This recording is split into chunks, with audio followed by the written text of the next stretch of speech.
sorts of problems. Yep. Oh, if I scream it found it. Oh, in all caps. Yep. Oh, you want sports? Why did you say that? I'm gonna start streaming to YouTube and just be done with this bullshit.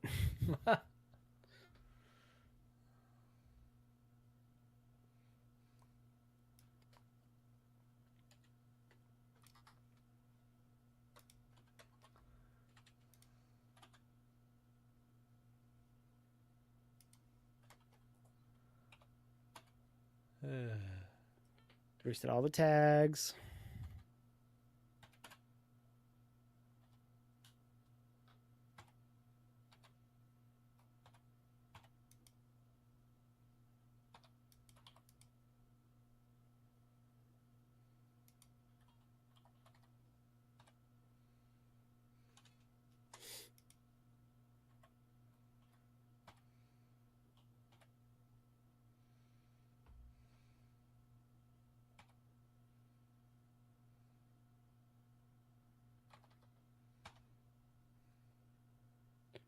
All right, let's finally go live. Hey, we're live. Start the recording. That did, and I kind of figured it would. That did solve the connection to chat issue, but I didn't expect it to. The rest of it was just ridiculous. Yeah. Ridiculous. All right, let's pull up Smackdown again. Yeah, some of that crap you just went through, that was dumb. There's no reason for that. Right, and even after the first sign in again. Why? Because. All right, I've signed it again. Oh, got me fix the background that you put me into Reels mode for no reason at all. I fixed that. Let me change my background. You screwed up and distorted. Oh, wait, you can't. You can't move it. Oh, let me just close the program. Oh, now I can remove it now because you broke. Did you have to sign in again? Essentially, I think I signed in 3-4 times. Jesus Christ.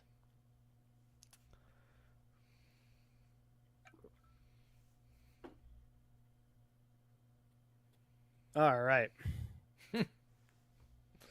Now we can finally watch the show. Yeah, I'm not watching chat. Tell me if anyone happens because I have 2 monitors going for 2 different things currently. Yeah. So we got Pretty Deadly versus Street Profits over on SmackDown.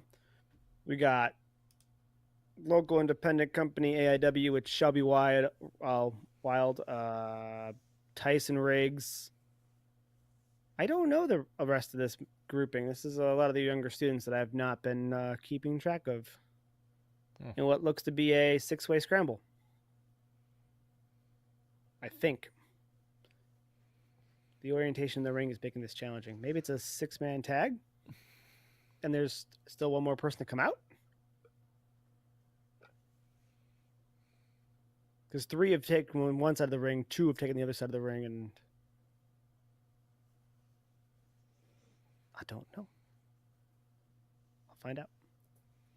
I did happen to catch while wanting to just, end all things streaming related, that Seth checked out. It's a 6-man tag, I believe. There's Dr. Dan.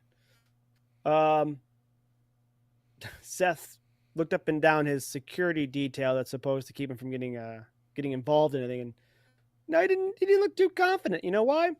Wes wasn't part of it, so he knows he can walk through those guys, no problem. Well, yeah, Wes is defending his championship tonight. Yep, he's later on in the card I'm watching on the other screen. Yeah. So. Oh, boy. A lot going on. Both of them, they have good crowds. Looking good on both ends. I'll say that the AIW crowd looks different than normal. I'm not used to. There's a lack of regulars up in the front at very least. Oh. Well, by going to Lakewood and changing their seating arrangement, I think it's made it challenging for some of the normal people to be back in the front row. Excuse me. They make it a way so you can't just get front row? By having a lot less. Oh.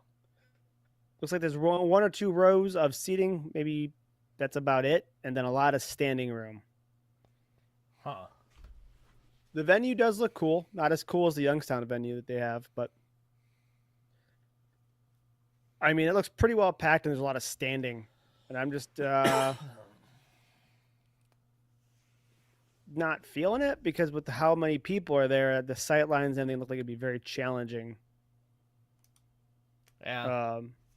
But it does look like it has a good environment for those who do want to go over there and stand around, have a few beers. I guess they have decent drinks at this location, and that went badly for Pretty Deadly. Did a cool pull himself back in the ring just to find himself in the Doomsday Blockbuster. Oh. Yeah, you're a bit ahead of me. Where is he at on your screen? Doomsday Now. Oh boy. Okay. We got. And there's Oh, three but count. yeah, I left that part out.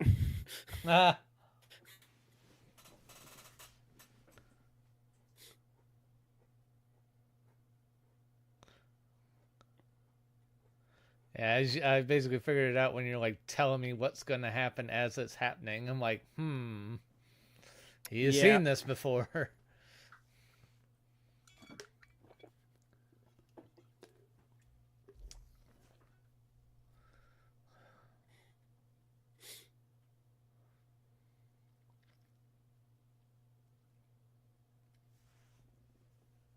That was a good cut in production for AIW. Good kick, but I bet you it looked better from the angle we had than it did. Eat the feet. Oh boy, back over to this screen for sure. How's it going, Zelina? Why was there a secret door? Sorry.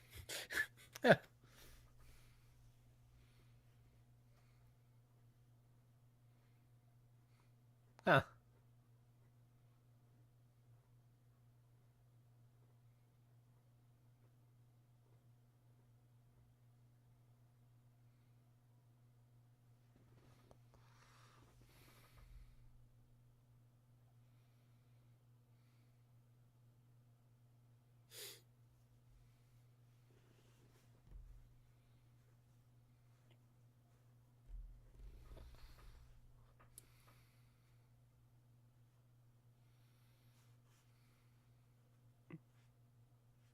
They found a secret door and had to use it. They knew they had to use it. Huh. And I don't blame them. I would have used it too. Yeah. This scramble over here in the AIW world is pretty good as well. Shelby Wild is going off. What the hell are we doing? You mean the smoke guns? Is that where you're at? Yeah. The party? Yeah, they do that every time. They here to party. They like to party. All right.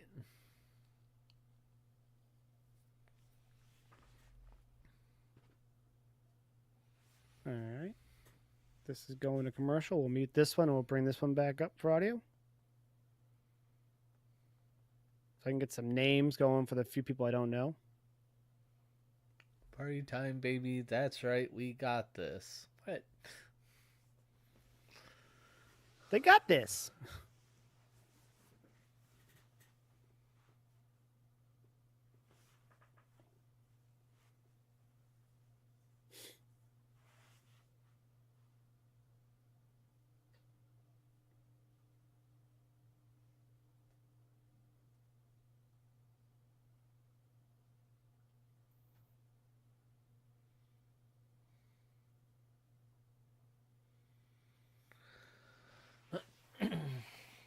So, did you miss your commercials?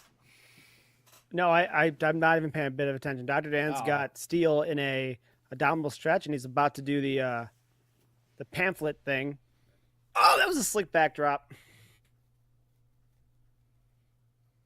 Jeff Steele just eats the pamphlet. Fantastic.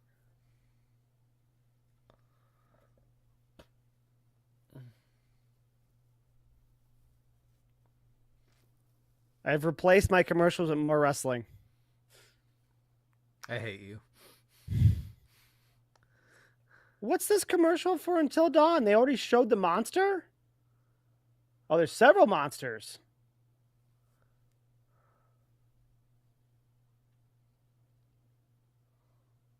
It's been a minute since I played that game, but I thought it was just one Wendigo. All right, so it's like headliners. Yeah, there's multiple.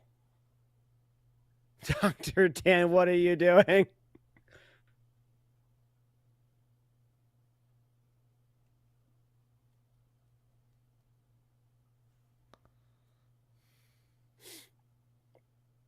Wild. Shelby's going to the top. Tyson Riggs with a cutoff and woo, big drop kick to the floor. So this is the show. This is Barely Lethal. This is the show that has Sandman and Jay Lethal on it. Yeah. What was that one where I was a little bit interested with Sandman, but I'm like, it might end up being a disappointment. Sandman's a tricky one. I've seen him once. I did not have a bad experience. Some people have had bad experiences with Sandman. More so early on. Maybe hopefully he realized, like, all right, I gotta kind of clean up for these. And hey, somebody got their belt used. Someone brought an ECW belt, probably have it signed by Sandman, and got used in the show. I've been there. That's exciting. Nice. Yeah.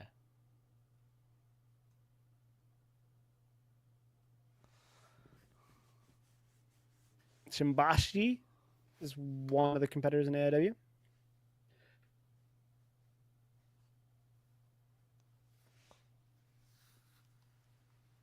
Messages.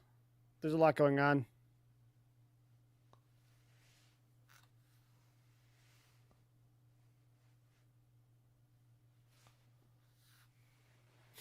I'll get back to that in a second. Did you see they released the prices for the meet and greets and stuff for some of the WWE people during during WrestleMania weekend? I think I might have heard about it. I didn't see them though. Where's that?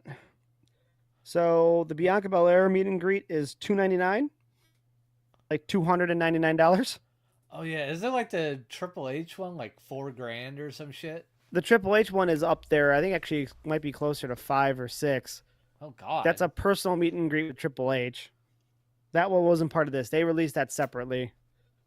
Rey Mysterio and Charlotte meet and greet is $499.99, so $500. Braun Breaker and Liv Morgan meet and greet $500. Jimmy Uso and Jey Uso, $600. And Damian Priest and Tiffany Stratton are $500. All right. So what that means and what you get for that, I have no idea. That did not go well, and I think Shelby hurt his shoulder a little bit. Hey, Paul's here. I'm manic. You're gonna have to like rein me into conversations here because I got too much going on. Gotcha. Yeah, I don't know with those meet and greets. I might never do those sorts of things. They're typically not that bad. They're typically in the like $50 to $100 top, depending on what you get.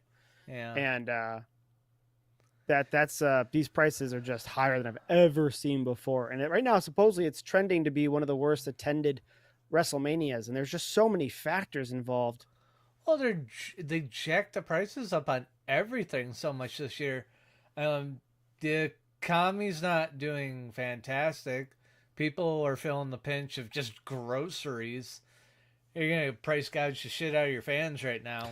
Long dart into a guy's nutsack. Sorry. Yeah, that's you know horrible. the move, the long dart where they toss you head first into the middle of the turnbuckle. Oh. They put you up on the shoulder, they run you at the turnbuckle, and they like chuck you off, like kind of like Razor's Edge style, but not exactly. Okay. Into the turnbuckle. That's great, unless there's someone in a tree of woe. Then you're pretty much throwing them head first into someone's balls. Oh God. And that's what Dr. Dan did.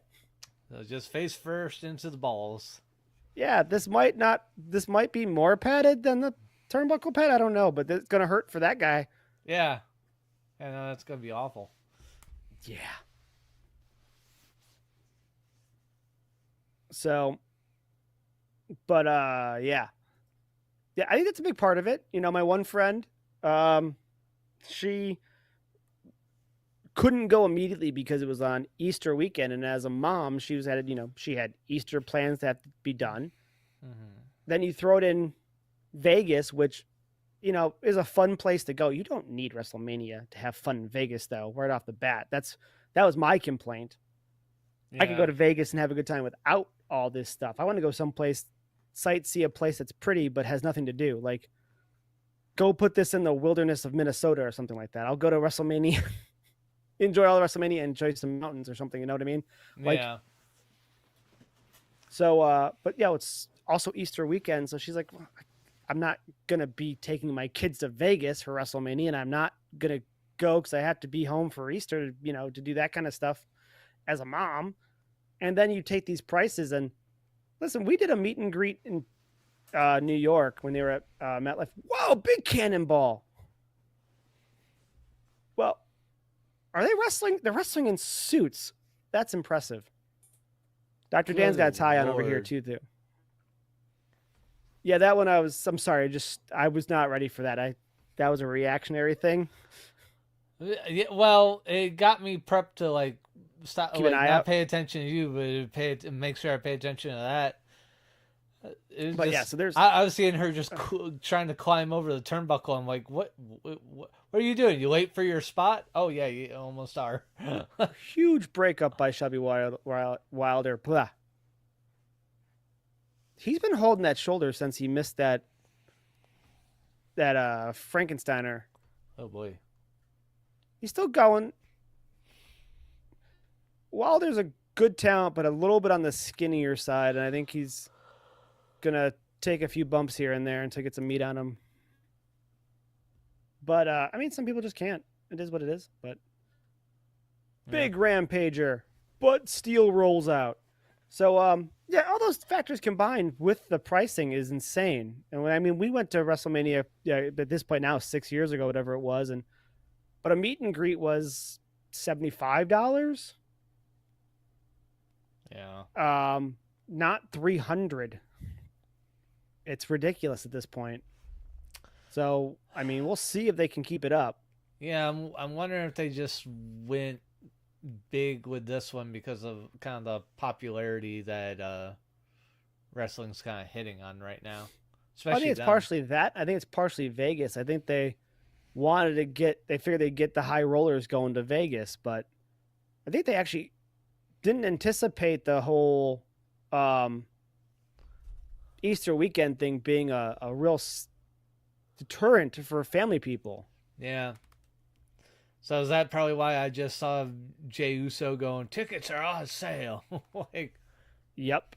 I kind of be like, we haven't sold it out yet. Come see me win the championship, please. Right. Please show up. And that's the thing. Like, it was already expensive enough that you had a plan. Like, I'm already planning New Orleans next year. Yeah. It's already expensive enough for that. These prices are stupid. Yeah, it kind of sounds like they need to probably pretty soon just do a price drop. Mm-hmm. Do a price drop, sell out the rest. Because, I mean, even if people are going to go, they're going to need to have, like, some time to actually take the vacation to do it. Time off work, possibly. So, oh, yeah. I mean, you plan. I mean, these people, like myself included, you plan to take a week off of work. You're planning, okay, I'm going to leave on Wednesday. If your work will let you do it, do a Wednesday to Wednesday type vacation because you're going to need to get in there on Wednesday, get yourself settled, and then start everything on Thursday. Yeah. To get yourself your vacation time, get to hit everything going on.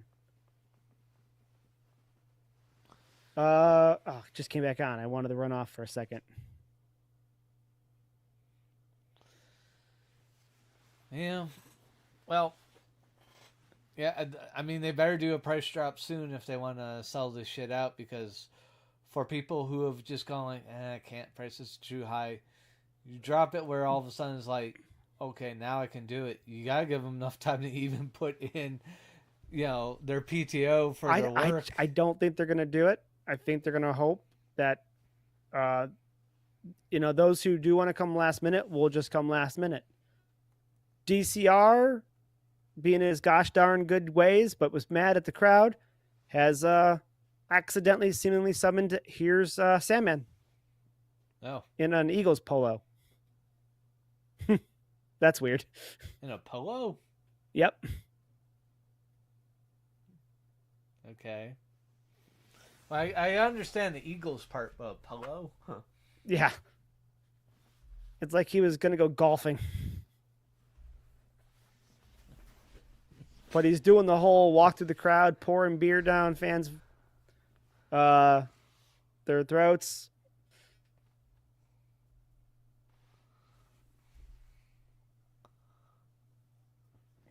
He's having a good time. Walking Good. across some seats right now. Got his cane. The Singapore kind, not the... That was a fun move by the tag team. I know what you mean. I think old man Sandman's out here with his fucking walking. I mean, I hope that day comes and he needs a cane. That's just his new cane.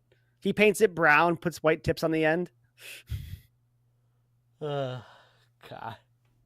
Big move to the floor over there.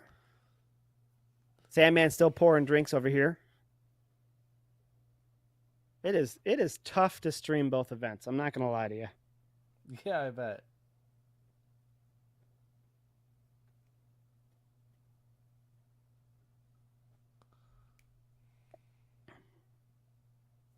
Let's see here. What do we got going on?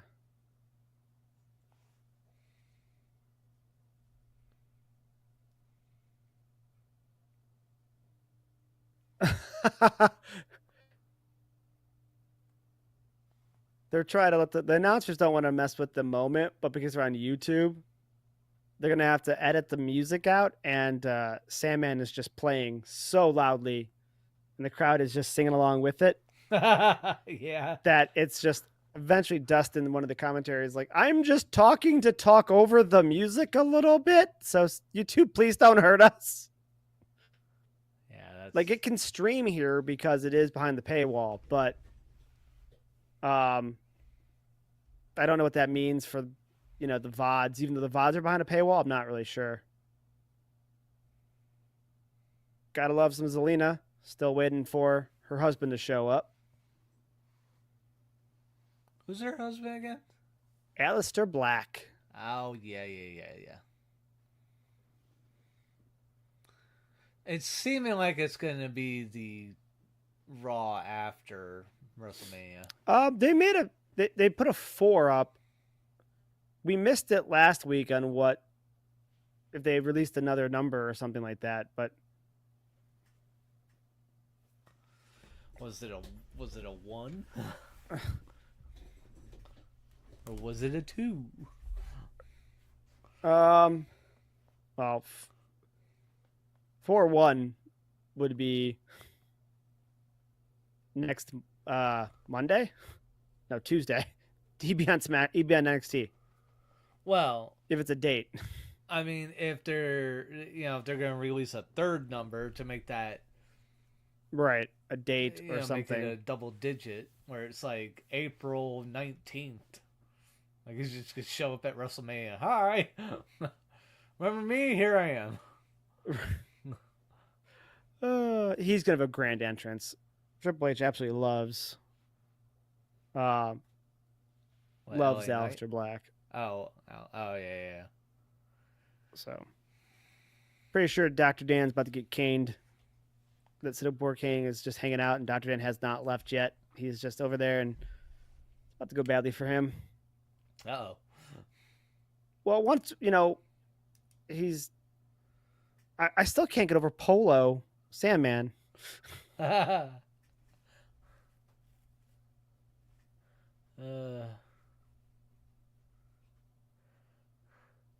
you take a screenshot or something of that? That'll work. Yeah, just sending this to you so you can see Polo Sandman. This is why my next location is going to have 2 big screens. And if you didn't live in the middle of nowhere compared to where I live, it could be like a couch setup with 2. And then we could have both on right now. And you too would have the experience of no need for commercials. Yeah. Because you could watch a polo wearing Sandman during your commercial break, essentially. I mean, that might not be my first pick, but it's better than commercials.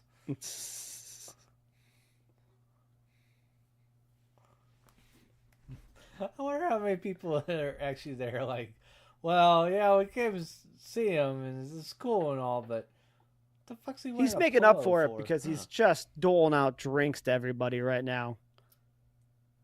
He is just, I mean, I'm pretty sure most of the front row. Oh, Devin got himself a good selfie with him. That's cool. Yeah, okay, so. I mean. Oh, why am I forgetting his fucking name? Sandman? No, not Sandman. Devin? Caden? No. Why did Dr. Dan? No, with the fucking whistle was referee. Alfonso. Yeah, Fonzie. Yeah, Fonzie. He kind of looks a little bit like how Fonzie kind of comes out because he's kind of like wearing kind of a darker looking polo like that sometimes. Oh, he always wears a darker looking polo. Yeah, so I'm like, all right, that's all right because Fonzie's there too. I believe it. It would make sense to be like, hey, I'm here all the time. Fonzie manages PME now. Oh, okay. And actually Matthew Justice as well, which is both on the card. So Fonzie's out twice tonight. I remember him doing it with Justice. I was wondering if he was still out there with them. John Thorne is having fun out there, the owner/promoter of.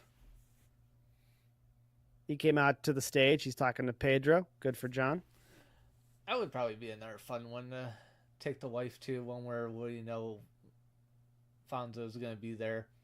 But just before taking her, I just make her watch a bunch of ECW shit with him.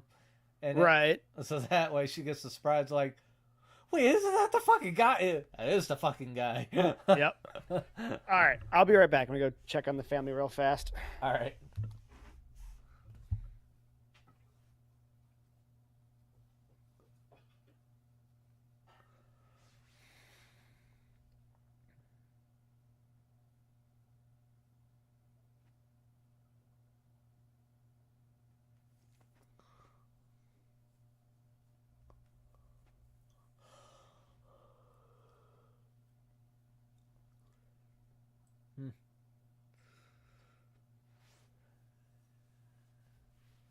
These places.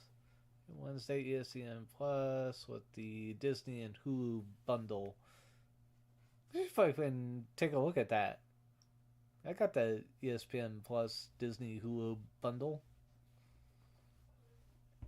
No, I have a whole bunch of stuff to catch up on there.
Hey, UFC contender. Something just looked kind of goofy with his eyes. Like almost looked as if like one was blue and one was brown. Maybe it was just from getting punched in the face for a living.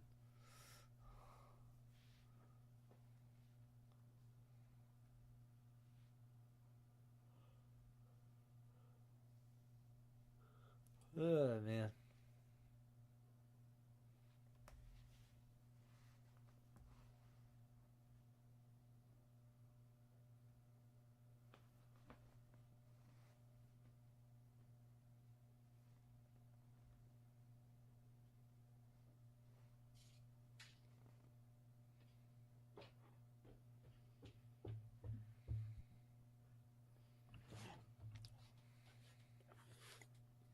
All right, next commercial break. I need to get something to drink, but we're good now. I missed All right. anything? Not really. And showing one of the UFC contenders, and I'm like, I don't know if something's wrong with his eyes or it was just the lighting, but it looked like he had like a blue eye and like a brown eye. And I'm like, UFC contenders? What? yeah, it's I forget for what belt it's just they called him a UFC contender for some belt. I'm forgetting which one now. But his face is very narrow. I think it said his what was his nickname? It was like is it like the Welsh gangster or something like that? Someone here in the UK. Elliot? I don't remember the name, but Going for the really kind of a narrow face, but big ass nose that's a little crooked because getting punched in the face. And Mine's got a big bump. It happens, man. two eyes kind of towards the center of the head, and just I don't know if it's a lighting or what, but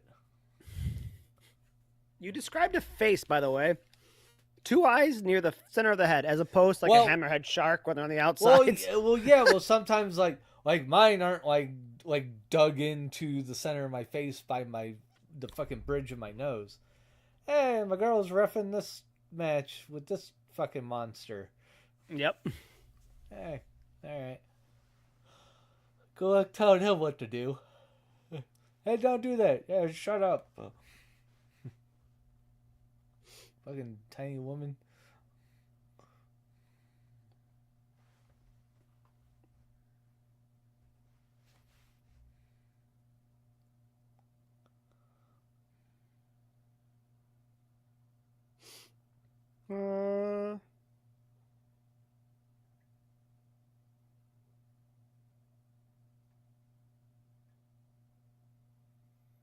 Oh, hey, Knight, what are you doing? Why are you grappling with the big man?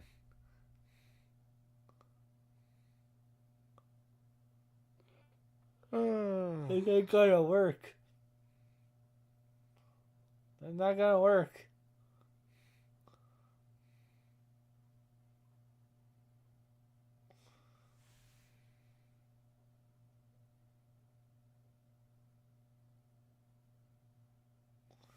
All right, that's done. We caught back up the live on Smackdown. Okay. The big old hip toss. AIW is an intermission.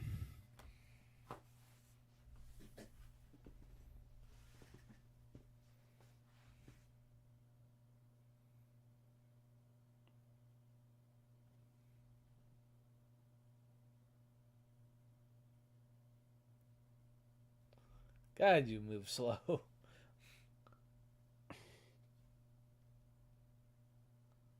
right, catch up on the last few messages here, and I'll get back to being manic. Yeah.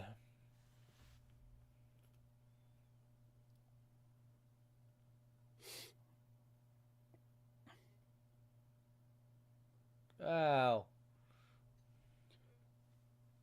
What am I getting an echo from the announcer?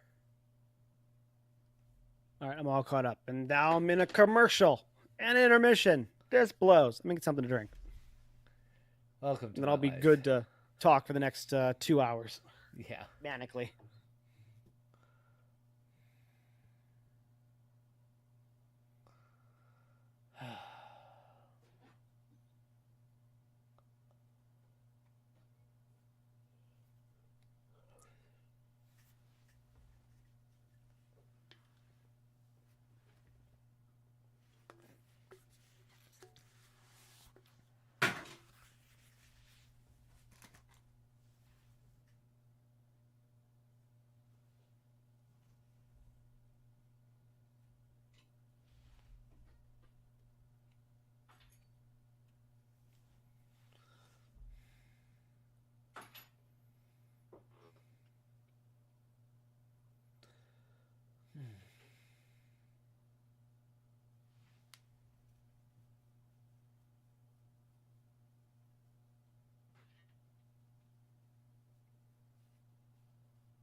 Commercials, you're gonna try to put me to sleep here. Have a busy day, don't get a lot of sleep. Commercials come on, fall asleep. All right, I'm back and I'm ready to go for this last, we'll say half of wrestling here. Yeah. I think I've been pretty talkative this entire time. I don't think I really have much downtime besides me getting up the past 20 minutes or so to check family stuff and get something to drink. Well, hey! with you getting to watch two things at once, I think that kind of helps. Keeps me manic, running around like a crazy person. Yeah, it keeps the conversation going. Well, for some reason this commercial's starting to put me to sleep. I'm over here like, maybe I need to hit myself.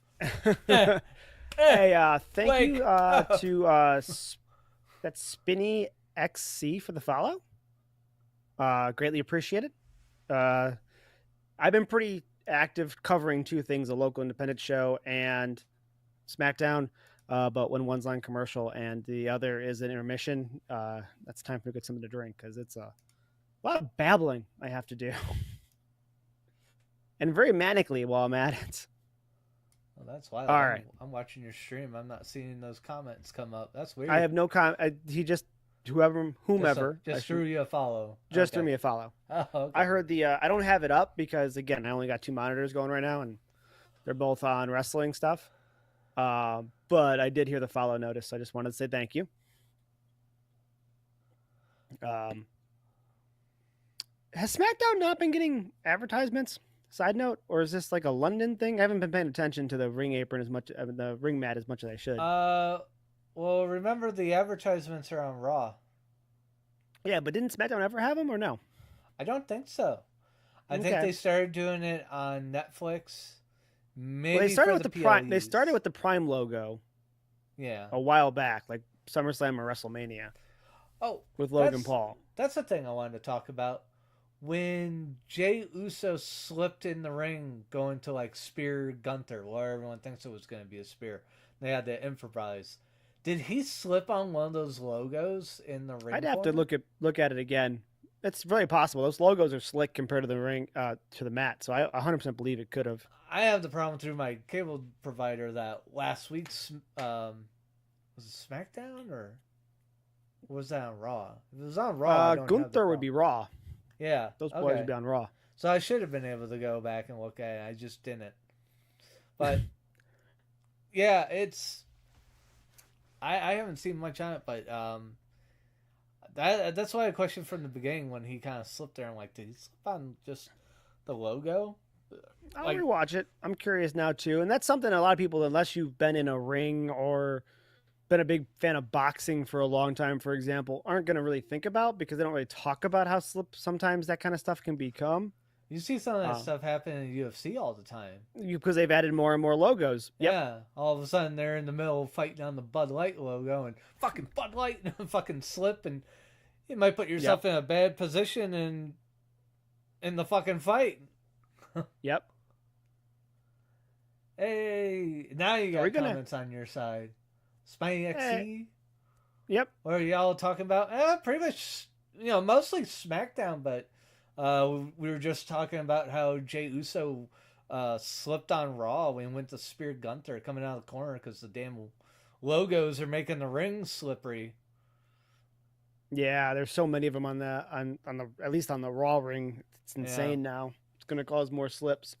It's gonna cause someone to fucking tear Achilles or something. You're gonna get a fucking injury. More than likely. No one wants to talk like that, so hopefully not. Is this gonna be another triple threat? Side note for Mania. Is it gonna be Fatu, LA Knight, and Braun?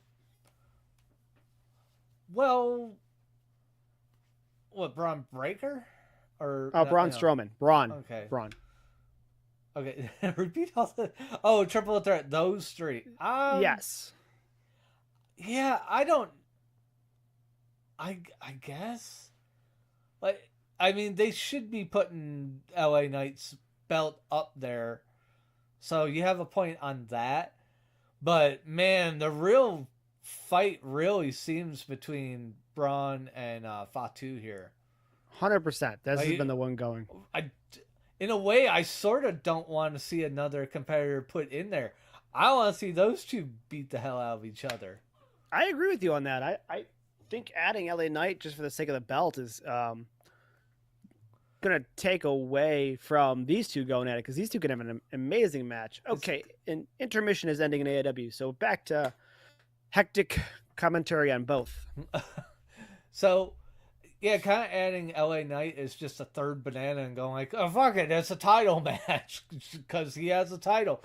It's kind of like how we've been booking our My GM modes for WWE 2K25.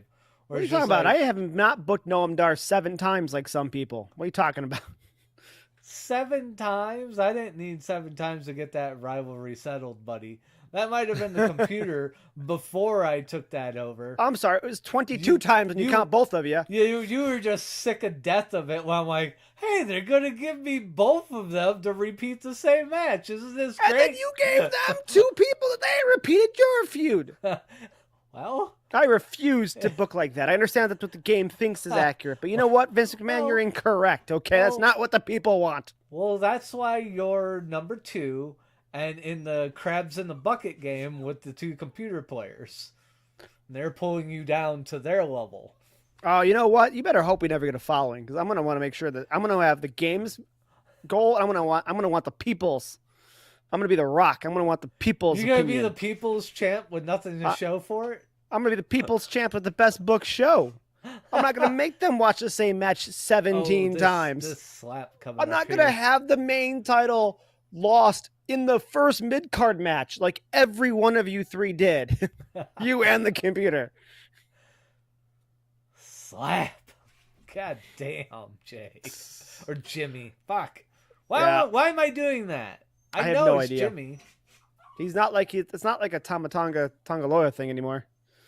No, but I think I can finally tell them apart now that it's been like Tongaloa has just been removed. It's just Tamatonga all the time. Man, he's been out for that tricep for a minute. He's got to be getting healthy here soon.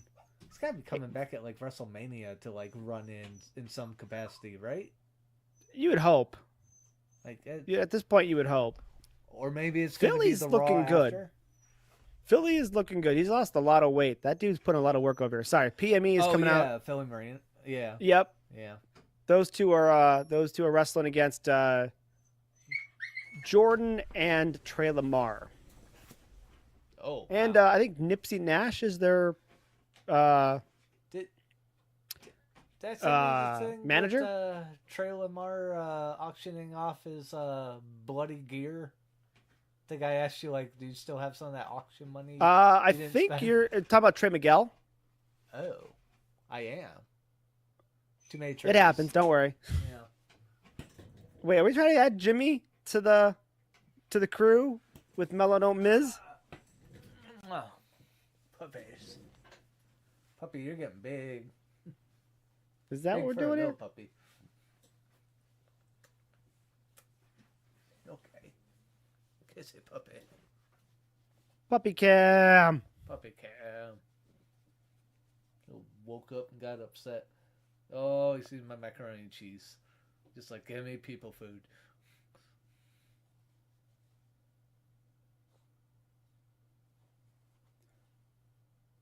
Ah!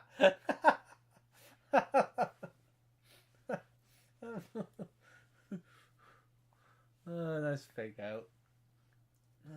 Jimmy's been eating lately, man.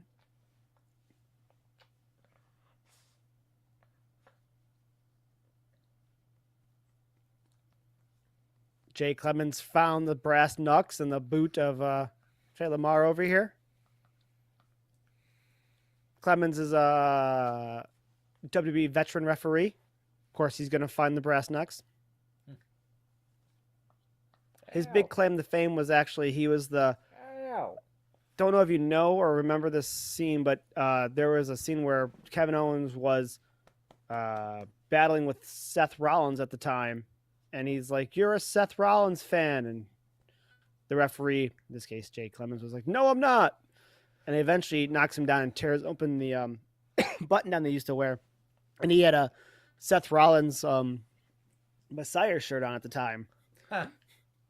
So, but he has since come back to the indie scene. Absolutely love Jake. Great referee. Biting my face. Fonzie's actually in this match. It's a 6-man tag. It's PME with Fonzie against Nipsey Nash, Trey Lamar. They made him a competitor, not just a. He always gets in the ring anyways. This is what I'm doing during commercials from now on. I'll hop back over to the main show, but commercials we're doing AIW. Yeah, he's always involved anyways. He's jumped off the top rope more times in AIW than I think I ever saw him doing in ECW. Was he the rep in ECW where it's just like everyone jumps off the fucking turnbuckle to the outside and then the ref followed? Everybody in that, I know what match you're talking about, and he was not the ref. No, he was managing at the time. Yeah. In ECW, he was mostly managing. In WWF at the time, he was a referee. I think he was actually the referee in a couple of Yokozuna matches. Oh, wow. As well. But in ECW, I remember him primarily as the manager. He may have reffed a couple matches, but once he got tied in with RVD and Sabu, I don't think he did too much reffing at the time.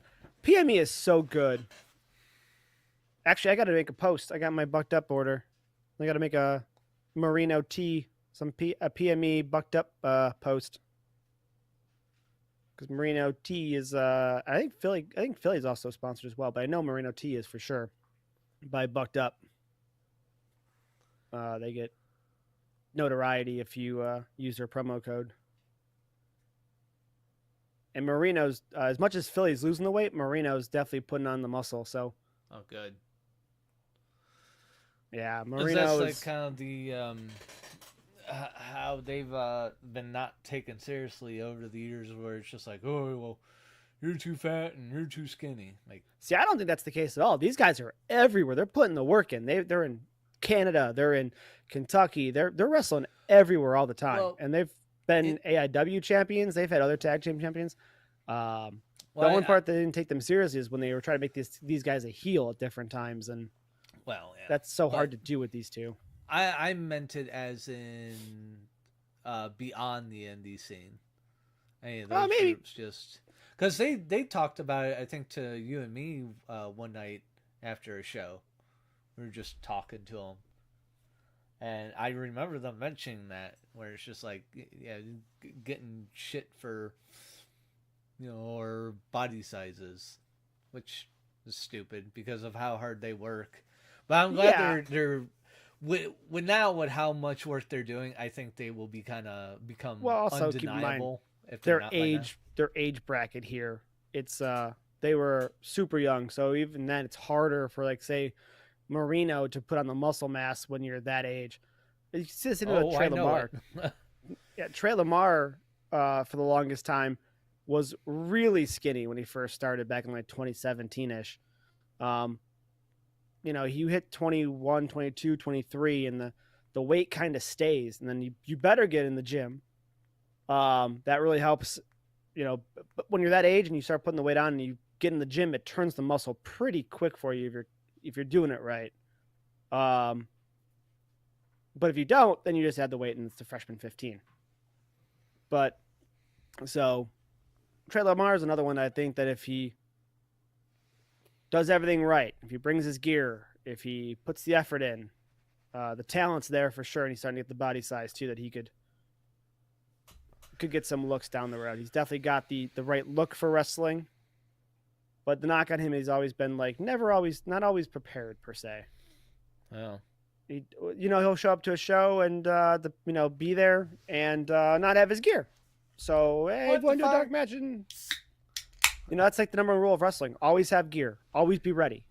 Yeah, like Undertaker even ended up wearing that weight when he wasn't like really competing, and they're like, have you over here? And he's just like, and then they're like, why don't we have you go out for a match? He's like, I didn't bring any fucking gear. I didn't think I was gonna be in any fucking match.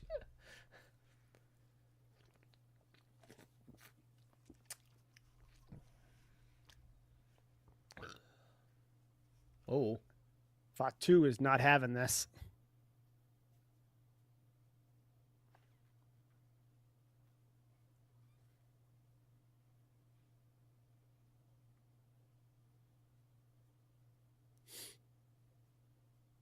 Oh.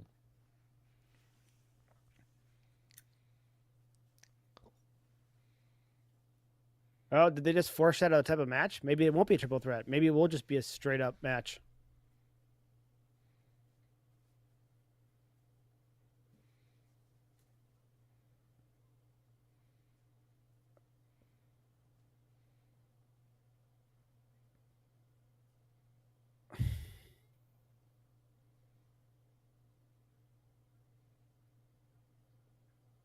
Oh, he rolled the shit out of that one. Yeah, I did. I can't imagine, like, they foreshadowed like a last man standing match there, but I can't imagine a last man standing triple threat match. Yeah. But he did say for the title. That's why I'm like, To wait, bring home that's. the title. I said It- he was, maybe it would be a one-on-one match, This and then I heard him say that, and I'm like, wait a minute, how do you do a last man standing three-way match? This WrestleMania gonna be full of like a bunch of triple threats. Seems that way currently. I mean, Where did she find a caution shirt? well, she made it. Did she make it? She had one made that wasn't full caution like this last week. She had caution ribbons coming off of her. Her gear last time, Yeah, Gare last time. but this is a full-on caution shirt. Yeah, well, she had more tape. It's a apparently. bodysuit, I think. Okay, I'm thinking Bianca made it. I'm going back to that. Yeah, I think they had that made.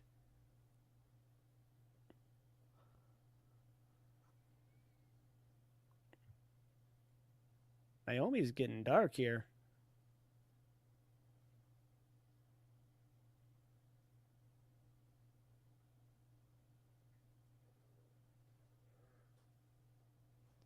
Tears. Yeah. Some creepy background music going on.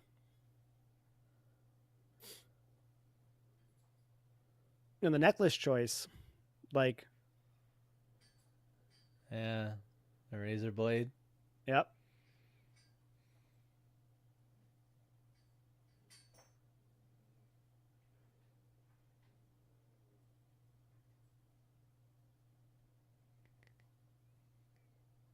Got a lot going on both sides here. She's got the evil smile thing going on.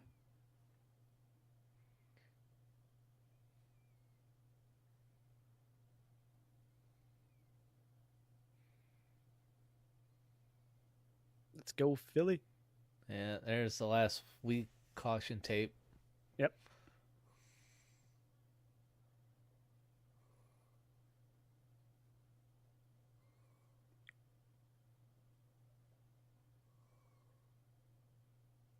Pele. Yeah, it's definitely a wider role. Yep. No, she's wearing yellow.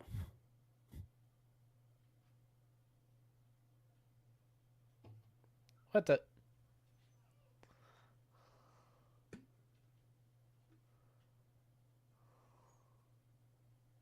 Everyone's wearing yellow and black, huh? Even when they're enemies, they're dressing like a fucking tag team or a fucking stable.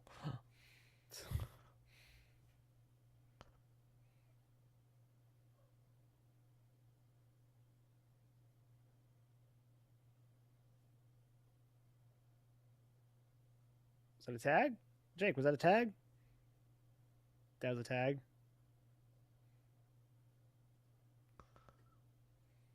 We got a Meech and Charlotte match coming up? Yeah. Oh, big beauty shot. Spinning wheel kick by Philly. Oh, did you see the ref? Jessica? Wrestled on Evolve? Oh, yeah. I didn't see it, but I know what you're talking about. Where Yeah, she, Jessica Chikar, I think is how you say her. yeah, She's a masked wrestler on Evolve. She made her debut. Yeah, she's through the mask on. And she's stopping referring. I don't think she's done reffing. No, that's what. Okay, that's what I had heard through that. Like Philly. she's done refereeing. She's Hold going up. back to wrestling. Philly's down with a hurt knee. Hope that's not a thing. Marina looks like he's concerned about that. I don't know what happened to Bill Alfonso. I missed. Oh, Bill's in the corner.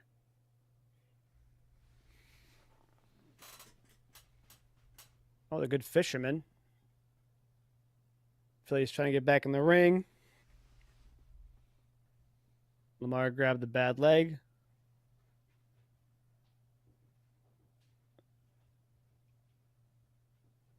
I think he's okay. I think it's part of the match. Oh, they just singled out Alfonso. That's what they did.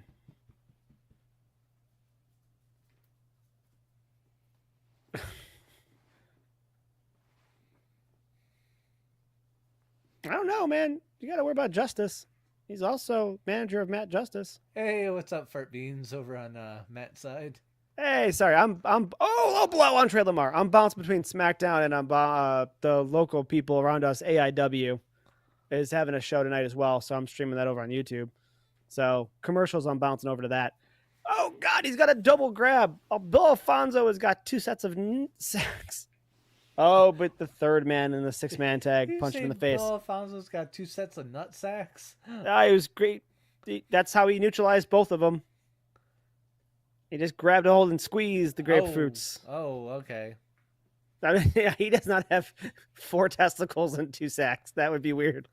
Well, I was just wondering what you meant. Like, my commentary was weak. What can I say? I would have thrown punches, not just like he threw a low blow and then he blew a low blow. He threw a low blow to one, and then another guy, Jordan, came off the top rope. So to stop him, he grabbed the nutsack. Just grabbed it and went, now cough. And then got punched. Philly is dragging himself. I really hope Philly's okay. Turn the sound down over here. You don't think he's hamming it up for the show? He was able to move around and get thrown into the barricade.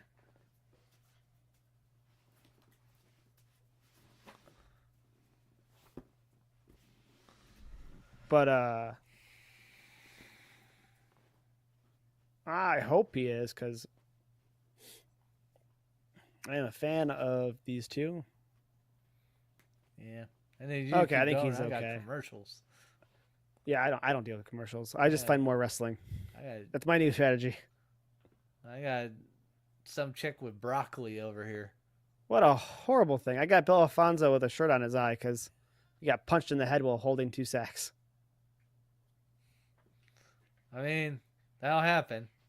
Yeah. That'll happen when you're holding sacks and you get punched in the eye. Oh, he's saying, I'm sorry. My bad. I took the fall. Oh, here, you have an Aleister Black promo coming. It's a 4.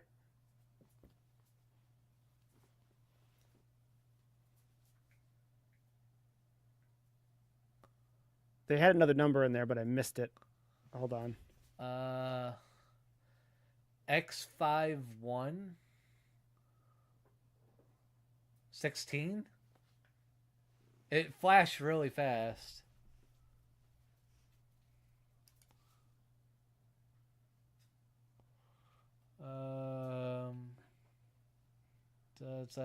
Does that correlate with anything?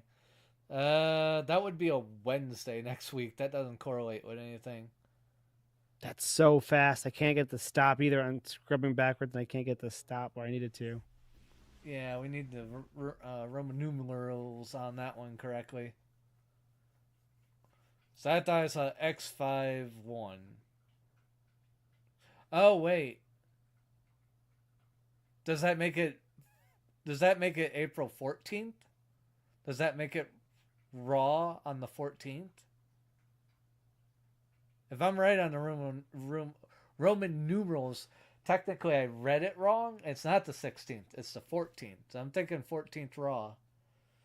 That could be. So if you were counting the Monday coming, 3 Raws from now. Yeah. That'd be the Raw before WrestleMania? The Raw before WrestleMania, yes. I guess that makes enough sense, huh? She just...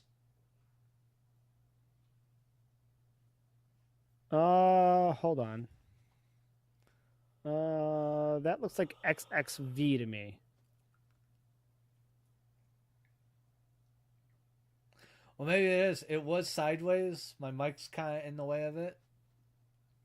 And I only saw it once and fast. Okay, what I miss? Where's Charlotte? Why is Naomi out here?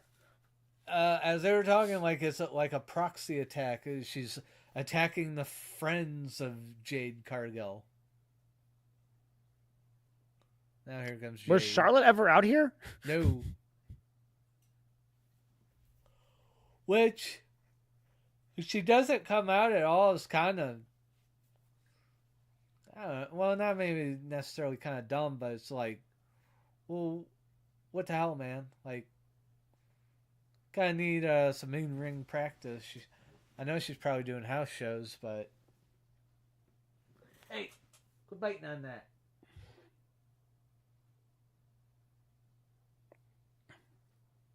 Hey, quit that.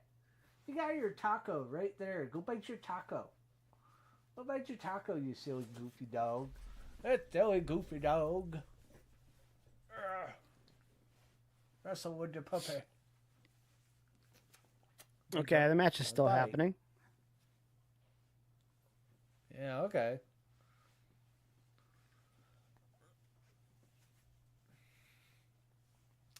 Well, again, in a sense, I'm sort of like interested with this. Like, is Charlotte actually coming back to like flat out compete, or is this almost like a farewell tour for her? Like, she's gonna come back here, get beat at WrestleMania, and then like we're not gonna see her for a while again. No, I think she's back. I personally think she's going to be back, and I think that was a little bit of foreshadowing right there. I think they'd love to have her and Jade be in competition. I think that's big time foreshadowing. Yeah. How do you think it's so far with like Tiffany retaining at WrestleMania? You think they're just gonna just run her over with Charlotte and just be like, all right, well, you had the belt for a bit. Back to Charlotte. But no, I think 100% think they're going to have that be a good match. I do think there's a strong possibility that Flair wins it. Yeah. Ow. Why are you biting? Why are you biting? Unless something between now and then starts to play a factor, like a confrontation with Jade or something. Yeah. But I think they would love to. I can't see Charlotte being in the mix for the being in the company and not being in the mix for the title. Yeah, what a start. No, I meant because the dog is just randomly biting my shirt and found a nipple. Like, oh! That's not good. Horrible. Oh. All right. After that big boot, we're gonna go over to the independent scene. We've got Dominic versus Austin James. Austin James is a slugger. He's got a whole baseball thing going on, and he's in here with, I believe, his trainer, one of his main trainers at least, in Dominic Guarini. So. Like you do, Dominic is going to light him up with some chops because that's what you do to your students, apparently. Quit biting. No bite. On other wrestling news, as this goes on, and it's not Wes, it's not a WWE security guy extraordinaire, Wes Barkley. So get over to the other news, which is your boy is not happy with TNA. Oh. Yeah, well, I mean, I was starting to wonder, like, why they weren't using them. Like, you weren't seeing them on TV or anything. 5-year contract, and you don't do shit with them. That intensity, that look of, like, mixed cultures that he's kind of done, which is what intrigued me first mega show you guys drugged me out to, where we saw our referee here in WWE, AJ, as a superhero character. Yep. Yep. Yeah, from seeing some of his stuff before he even came out to wrestle, I was like, okay, I'm intrigued. I want to see this guy. I wasn't disappointed. There was just so much they could do with him. He already has like merch ideas. Like he kind of wants like the kind of like it's kind of like almost like a shark tooth necklace that he's got going. It's like he wants some of those made. He wants some of his like masks made that he has, showing the teeth with like Shogun in the middle. Like he talked to me a bunch about this. You just need to find somewhere where like he can get some of the stuff kind of mass produced, and that would have been a great option, TNA, to be able to lock in and do that. But they just didn't do nothing. Yeah, I mean, it's a good question as to why. I don't know. Management has changed a couple times over there, and definitely a big change currently, obviously. But I don't get it myself. Yeah, and how he's just talking about like just toxic people and toxic environments and environment. Yeah, and in a way, I don't see him as a person. Yeah, just from what I've seen him social media wise, and just talking to him after matches and stuff, he doesn't seem to be the type that uses the word toxic like loosely. right. That phrase is getting kind of played out nowadays, where people call everything toxic. People that really like that phrase. It's kind of like our thing in the like 90s, early 2000s, with people going like, they hear something stupid and like, oh, that guy must be smoking crack. It's their generations. They're smoking crack. That's toxic. So when I hear him use that terminology, I'm like, there's probably something to that. Yeah, I could see that. I mean, it's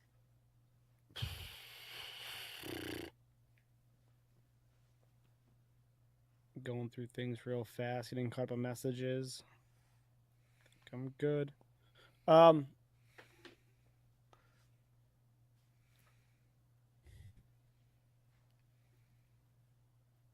Yeah, it's hard to say on what exactly happened there. I got one more message to send. Sorry, just dawned on me.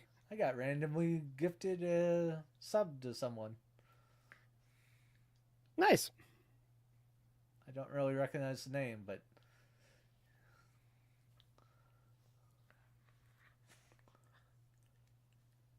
might have been someone I just checked on to be like, oh, what's this stream? Or it might have been like a raid in the middle of the night where the one DJ VTuber I watch, she goes later than I can go. So I'm like, yeah, well, I'll just stay here, give you a view.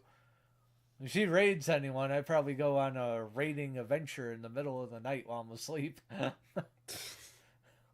Who knows where I end up? Got up this morning, I'm just like, okay, who's this bikini-clad VTuber chick that's on my computer screen? Right. Well, I'm like in here to feed the cats. Big power bomb by Meechin. You are biting so much. Yeah, quit the bites. Quit the bites. No more bites. No. No bites. Nobody's going to want to be around a puppy that just bites. Quit. No. No bites. No bites. No bites. Saw you throw fucking teeth at my face. Better be nice. I'll bite you back. You'll hate it. Hey, no claw on my face. No claw on my face. This thing's a handful. Ow. Ow, it's my face. Ow. Ow. Ow. Fucker. That's my face. Don't bite my face. No bites. No bites. When is Meechin gonna get her chance? Like, when is she gonna actually get? I She's mean, really big right now on in being in every match, and I don't want to say enhancing talent. She's putting on good matches with everybody, but well, yeah, like when's she gonna actually get a championship put on her? either put a championship on her or give her a few wins. I feel like she's taking a lot of L's, a lot of really good matches, but taking a lot of L's. Yeah, like with feuding with Chelsea Green over the Right. new Intercontinental belt. Eat the feet. Too close to the ropes. Yep. Oh, I'm Sorry. gonna be annoyed if fucking Charlotte fucking uses Stephanie Vakir's fucking move again. That was uncalled for. The face buster. Yeah. I mean, I'm not gonna stop anybody from using the move. I absolutely think it's a great move. But no, it's Stephanie's. Yeah. Yeah, there was from what I saw there was a lot of backlash online about people going like, "What a fucking old bitch fucking stole Stephanie's fucking move." Listen, I was in a chat group and someone asked me, "Oh, Big Brain Buster by Dominic to Austin James. Damn." Um, there was like a list, like 3 rows of 3, and you had to like retire one, a fire one, retire one, and rehire one. And It's under the almost like retire a section, fuck Mary Kill. pretty much, under the retired options, it was Natty, um, Charlotte, and Becky. And I'm like, I don't know, man. I don't know. I guess let Natty retire. She's so wrapped up in wrestling. She'll be so busy doing other stuff anyways with wrestling, with the school, working with Tyson and stuff like that. Yeah, I wouldn't think Becky Lynch is ready for retirement yet. Right. I mean, she did just have a kid. But then my one friend's like, she would retire Charlotte. And I said, listen, I like Natty more than Charlotte, but I'm pretty sure I'm becoming a Charlotte apologist because the other Yes. Matt, as I said on streams every week, calls her a catcher's mitt, and I feel like I have to slightly defend her every single week. So I'm becoming a slight Charlotte apologist for that reason. What they have just to come say. out here and go, man, people were pissed that old bitch took her move, and I'm like, again. Well, that was their comments. I didn't even need to add, like, yeah, she looks like a fucking catcher's mitt. No. Yeah, you're making, between the two of you make it sound like she's a broken in catcher's mitt. Like she's been her. Well, Guys, man, the internet's harsh, man. that was their internet going like, she's fucking stealing her shit. It's like, do your own fucking shit, you old fucking goat. That was another comment. I called her an old goat.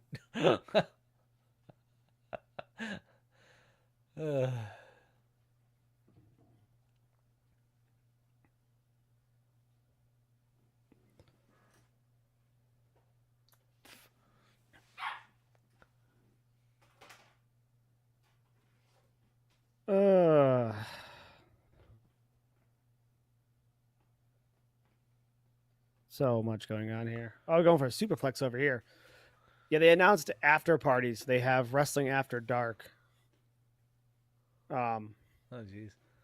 I'm Which is actually fine. excited for the roast after WrestleMania. Who's being roasted? Well, just wrestling and WrestleMania is being roasted. But it was organized by WWE, and it's being done by Tony Hitchcliffe from Kill Tony, which is the other thing I used to stream on Monday nights until we started doing this, and now I'm like, well, I guess I'm not doing that anymore. I'll just listen to it on Spotify throughout the week. But he's the one that kind of got in trouble because what was it? Was it the Republican National Convention where he did that uh, Puerto Rico island of trash joke. I know nothing about it. Well, people thought he was just calling Puerto Ricans trash, but it's actually because they have an actual trash like dump problem. Like they have this humongous mound of trash they don't know what the fuck to do with. So he's sort of referred to in a way as the garbage pile out in the Pacific, and like it's a good joke, but people don't understand what you're referring to, Tony. They don't realize that Puerto Rico is having some sort of trash crisis right now. So they just think you're just being a racist piece of shit, and that's basically what happened. He's become like the best roast comedian right now. He was at the Tom Brady roast. They didn't give him a lot of time, but he came up and roasted the whole dais and just like machine gun joke shit on everybody. He was probably the highlight of the night. I think the Nikki Glazer jokes were the ones that I remember seeing the most of, but I believe it. Yeah, I'm just so he definitely disconnected. tagged Nikki Glazer in that. He's really just good. so disconnected from that stuff right now. Yeah, essentially his show on Monday, it's basically the biggest streamed show on YouTube now, period, I think. Like a live stream show, not like something that's like part of YouTube's like YouTube doesn't own it sort of a show. Right. Essentially, you know, they have comics come up, but really for the most part, they even do bucket pulls for people. This might be their first time ever doing comedy. Might have been a couple of years they've been doing it. And they just do it at Joe Rogan's Comedy Club in Austin. I always like- forget he went to Austin. Damn. Okay. Yeah, well, he was another one that moved there. They kind of all just moved there after, you know, LA kind of went a little bit too heavy-handed on the mask situation. They just went like, all right, it's time to go somewhere else. So a bunch of comics moved there, and it's like a kind of like a new comedy mecca. So it's not just East Coast, West Coast. You now got center of the country. Well, Austin is just a place that's becoming it's similar to California in ways that like just the price of living is becoming ridiculous apparently. Oh yeah. Yeah, it's getting kind of bad. It's had this popularity for so long now, and people keep just flocking to it. So yeah, it's getting kind of bad. AIW's got Alec Price. I think it's Price. Hot young talent. I really should know his name. I've seen him live several times. Just blanking his name. Going up against the other signee in the sense that he did signings. Jay Lethal. In an actual match. And Lethal hasn't supposedly lost a step. And last time I saw Lethal wrestle at a dark match in AEW, it was really good. So I believe it.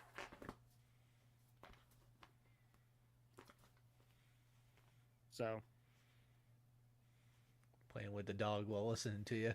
That's cool. Yeah, I can't even look at the stream. I'm just checking every so often for comments and stuff.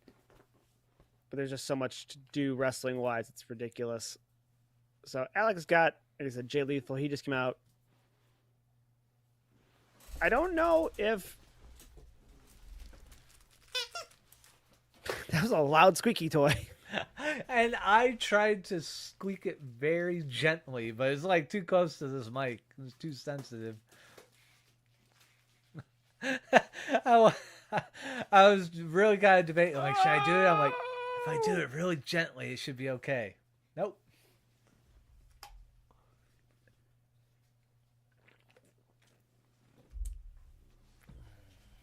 Let's go. This should be a fun match. Jay Lethal is still in great shape.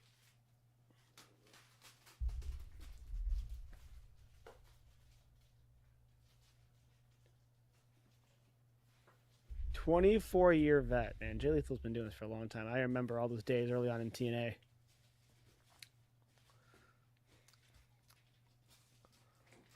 This should be good.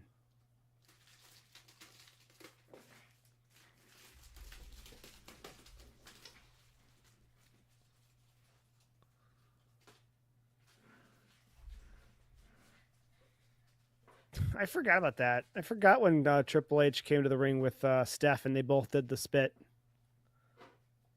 Wasn't that probably wasn't that the 2017 WrestleMania, the one where the Hardys came back? Did they come down on the trike together? I think so. Well, that showed another one where they both had their own trike. Right, they both had their own bikes in the past. I'm remembering the one where they came down a trike. Triple H is driving, Stephanie's just standing up behind him. I don't think I remember that one. Which one was that one? The Terminator one? No, the one coming up next. On the bike together, I think was the one I was at. Yeah, that one. I remember watching that one at least. Do you remember the one where she was on top of the stage? No, I don't remember that one. I gotta figure out what WrestleMania that was. I'm curious. I want to watch that. That did a cool intro. Would it have been within the recent years? Have you watched all the WrestleManias since like I've come back to our area here? Yeah, I started watching them again every time since 2012. But if they're going in order, I don't know how I missed that. Huh. The one the Hardys came back on was a huge stage. Yeah, very long ramp. That's why I was like, I thought the trike one, the first. Well, trike... the ramp is usually, to be fair to both our comments, the ramp is usually pretty huge for WrestleMania, like excessively long. And I think the Hollywood one from a couple of years back was probably the longest. Yeah. Is that last year or 2 years ago? 2 years ago. So. From that into the Attitude Era one, the people that were there at the time always talk about the one where Undertaker, as the American Badass, was able to open up the one bike he was on because the ramp was so long. He just open it up and just, oh shit, hit the brakes. Here comes the ring. Yep. I remember I think the first time I remember them having a obscenely long ramp was, I think, the same year they had Limp Bizkit play. Is that 20? Okay, that makes sense with Roland. Yeah. That might have been the one where he opened it up. Good, Ben. It's weird. The music video for that fucking song, they were on top of the World Trade Center. That's wild. Yeah. There's something I wasn't aware of. Yeah, it was a couple months ago, but I went back and watched that. I'm like, let's see the music video because, fuck it. And then I'm like, wait a minute, they're filming it on the fucking World Trade Center. And that was maybe one of the last major things filmed on or with that building. Absolutely wild. Yeah.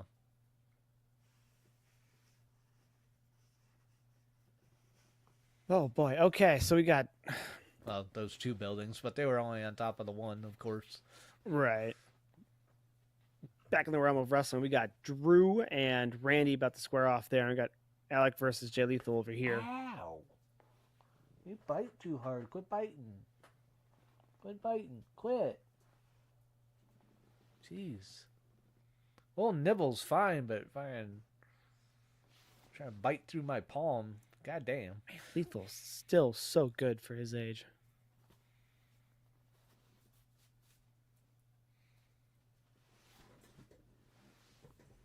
This is a nice move by the promoter, too.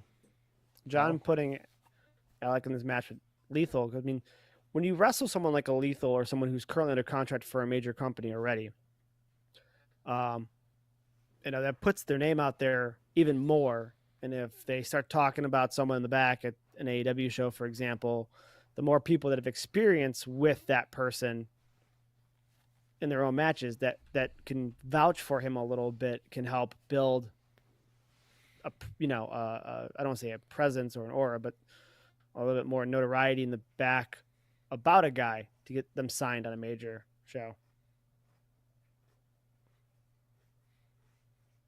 So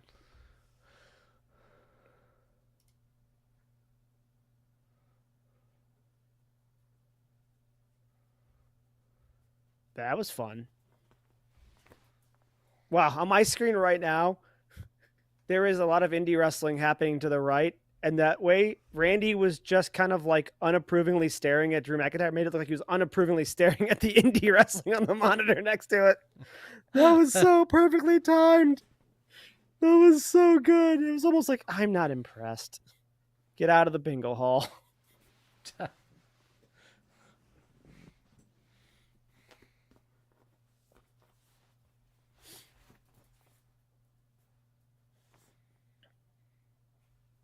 But this is a fantastic match over here. Come on now, SmackDown. Big boys, you guys need to put on a show to get my attention back over here. Yeah, battling for competition for my attention right now.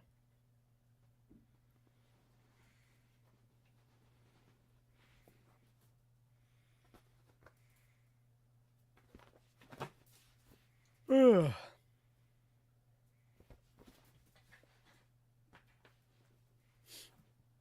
What do you still have left in SmackDown? I kind of thought this might be the main event. Oh, no.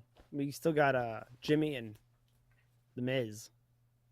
Yeah. Which I kind of figured would be this time spot right here, honestly. I'm surprised these two are, again, the 10 o'clock hour, not the 11 o'clock, going to the 11 o'clock hour. Damn, so Jimmy's doing some double duty because next Raw he's going to be against Gunther. That's a good call. I forgot about that. Yeah.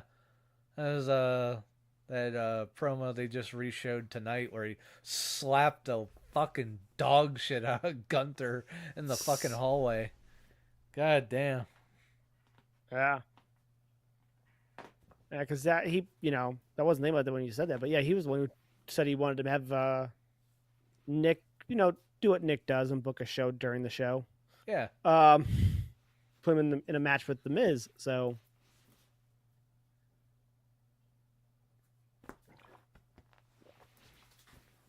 Oh my goodness. There are a lot of cables under there, sir.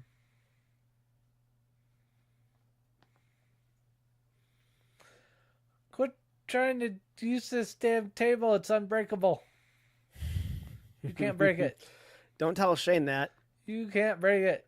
He'll book a Hell in the Cell and jump off it trying to. He'll break himself. Yes, that's true. Oh my fucking god. Yeah. You're getting fucking slammed on the hardest surface on the planet Earth. It really has become the hardest surface. It's awful. It's like we've had the weakest table ever constructed. It's worse than a Fisher Price table. Let's step it up. Well, what do you want to make it out of? Obsidian. Okay, then let's do it. Yeah. You got some granite? Yeah. Let's make it out of granite. Sick fucks. I wonder, like, after, like, those first few weeks of, like, everyone trying to do spots to put them through the fucking thing, like, did you guys not, like, have, like, a little group powwow and go, like, all right, so we got a new fucking unbreakable fucking table out there. Don't fucking kill yourselves trying to put each other through it. That shit don't happen anymore. You say that. Well. But I'm sure some of that's like, well, let's see how unbreakable. Oh, yeah. Like a Randy Orton. Well, of course, that's exactly how their egos are going to go. It's just like, I can break that fucking thing. Just wait, I'll break that I'm a table. 265-pound man. I want to go through that table. And no, so far no. Yeah. Wow, that was a pretty one-handed springing cartwheel by Alec. That was insane. That was really pretty. So far, over on the indie scene, this is match of the night. These two are killing it over here. Freaking good one, huh? Yeah. Some fun little like callback spots. Really good wrestling all together. Some really good chain wrestling. Like, it's been everything. Everything that's happened in this match.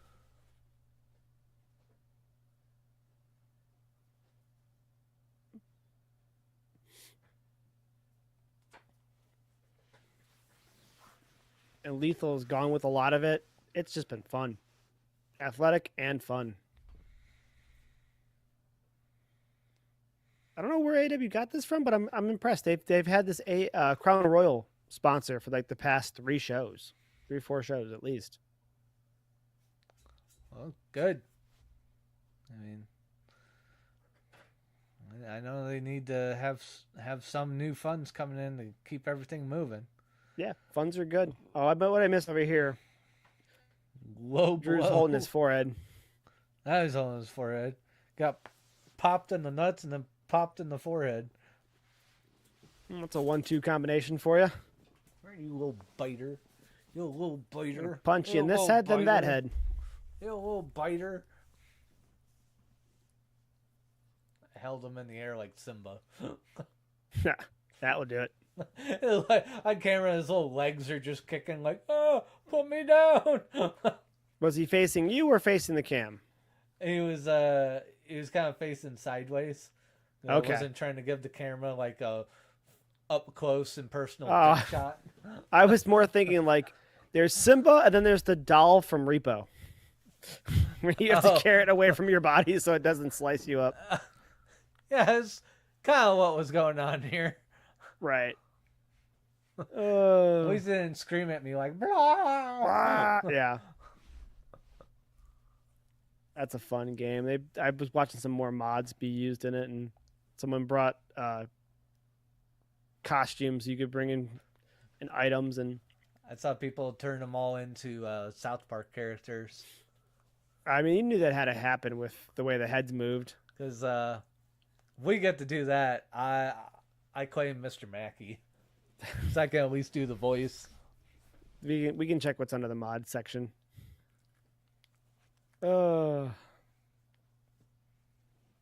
Big clothesline by Randy. We ain't done yet.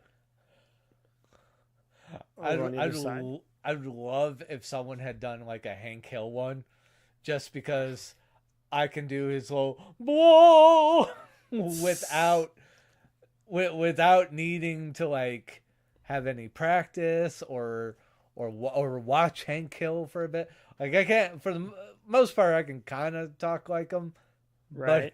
But anytime I'd see a monster, I'd have to just come out with the boo and run away, no matter what's going on. Yeah, that's to make it comical, even if it gets everyone killed. The one dead man show. I wonder how much he's going to change it for this one. That was good when he was here. That was okay. Like I said, the first half was great. A bunch of stories never heard of before. Second half, bunch of stories I heard a ton. So, yeah. I guess next time that's anywhere near us, I need to go. I'll let you know as soon as I know what's coming. All right. You're so bitey. You're so bitey. Quit being bitey. Are we going to get a faction with these two soon?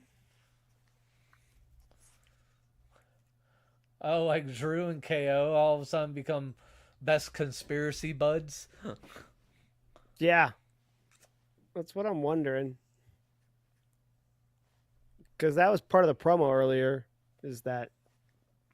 Yeah, that KO might be right. Oh! Spiked over here in the indie show. Spiked. Oh. I'm over here watching mine, and I'm like, how's KO drag him out? Does it just hurt? I was waiting for him to like drag him out by his feet and just smack his head on the mat. Yeah, nope, wrong one. Yeah. I'm clearly watching the wrong show. Well, for right now, definitely this match is a really special match when it comes to like an indie match. It's really good. Oh, KO landed on the hardest surface on the fucking face of the earth. Ow! Quit trying to tear my hands off. Quit trying to tear my hands off. Jay Lethal went for the back handspring. Oh! That was a sick combination.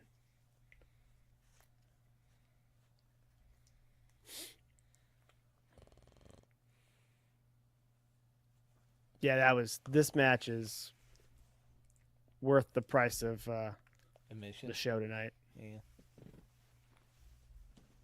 Love you, Randy. Love you, KO, but they're definitely not topping what you're watching because they're doing the little I'm going to punt him, and then KO gets away at the last minute. It's just like, oh, you didn't get to punt him.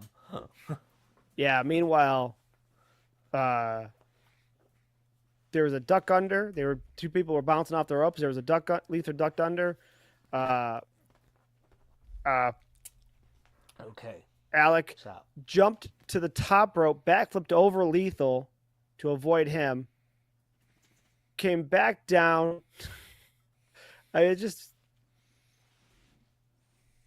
Lethal injection was caught into a backstabber. Ouch.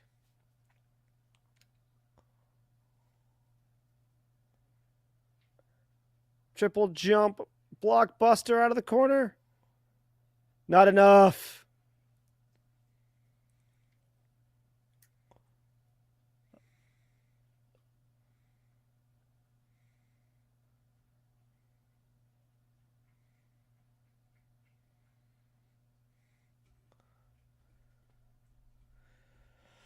I definitely want to see the LFG with Gunther. Definitely want to see Gunther shitting on everybody.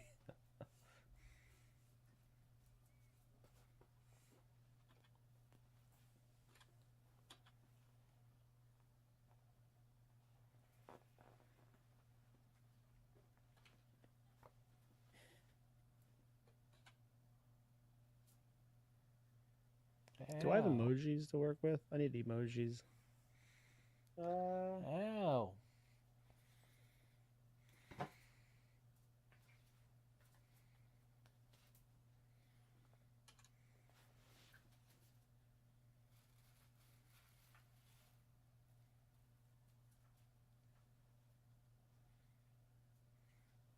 This dog is silly. He's just poking my wrist with his nose. Like, come on, do something.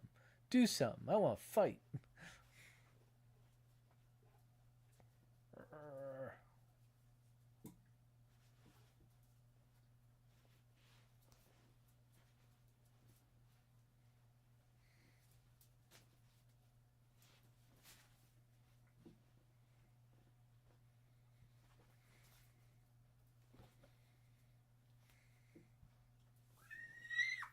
Sorry, I need to leave a comment. This has just been too good of a match over here.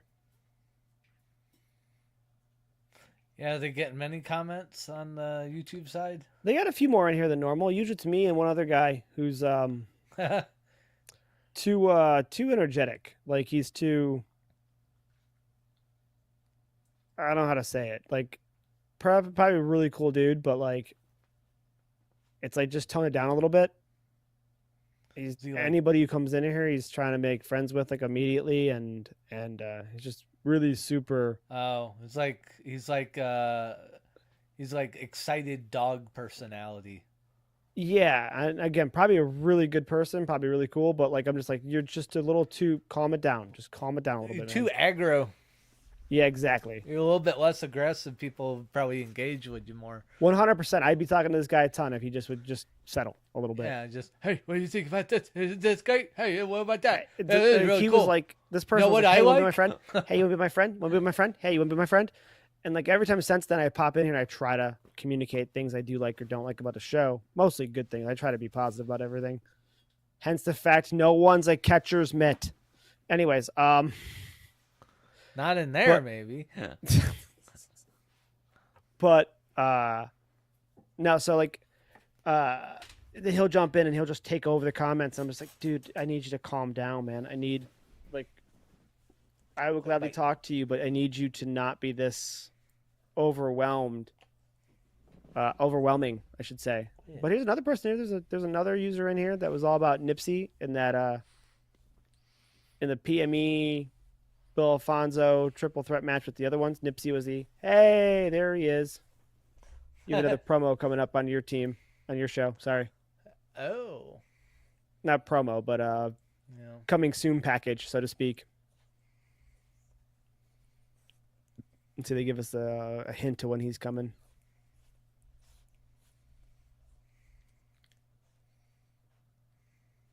Was there audio? I should probably turn the audio on.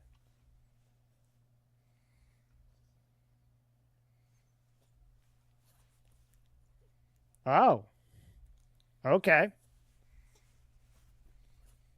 Next Friday. Ready. Cool. Oh, so they're going to have them on different shows, huh? Yeah. Penta Raw, Ray Phoenix, Smackdown. That's what it seems like.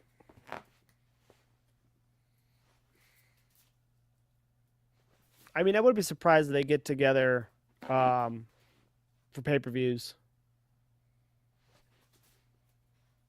Or if there's a tournament that comes into play or something like that. I'm sure they want to use and capitalize them as a tag team at some point because they're really, really good, as you saw from that one clip I sent you. Oh, yeah.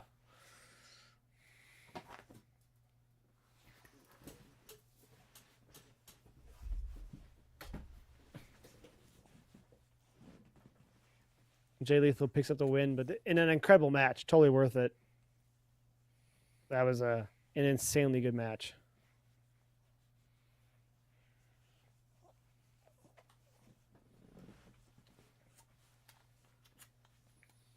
What are you doing?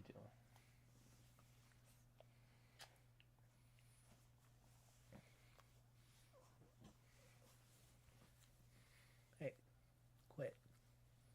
Quit.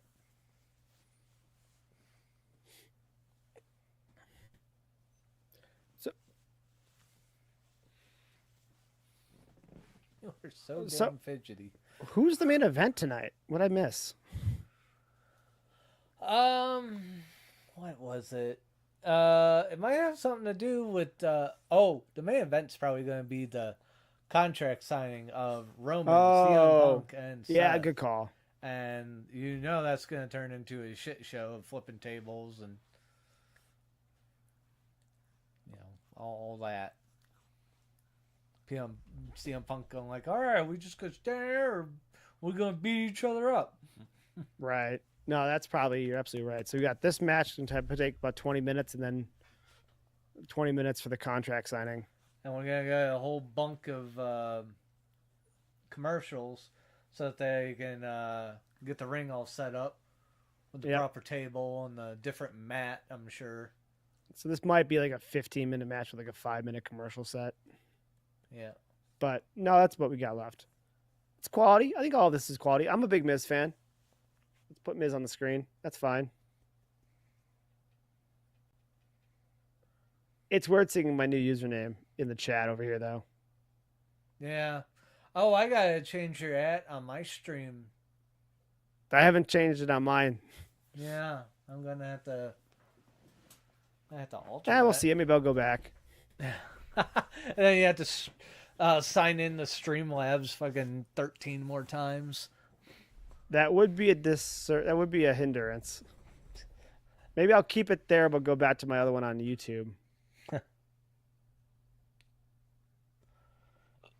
Because they're really two different ecosystems at this point. They're really separate things. I know you really want to have all your branding the same across everything, but yeah.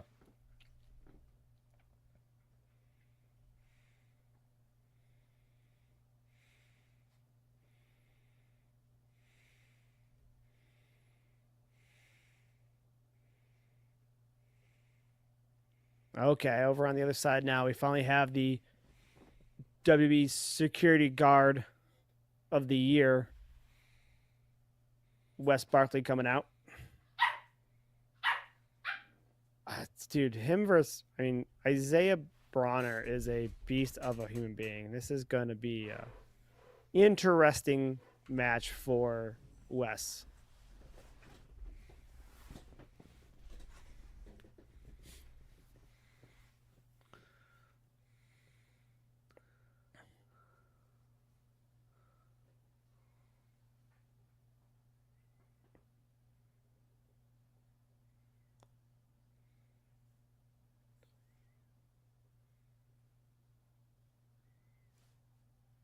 It's a good move to have Miz do something, but I don't know, the situation with the Wyatt Sick really hurt what he was doing before. Yeah. And then it just went poof. Yep. So it's just like, boy, that was kind of all for naught. And then, they did the little threat like, well, You know, you're coming over here to Smackdown. The White Sick are over here, so you better find some friends. Well, nothing fucking came of that. Like, I mean, unless you want to go like, oh well, he attempted to find friends, but for what? No one's coming for him. I mean, the thing they have going on is they could always just bring it back up at some point.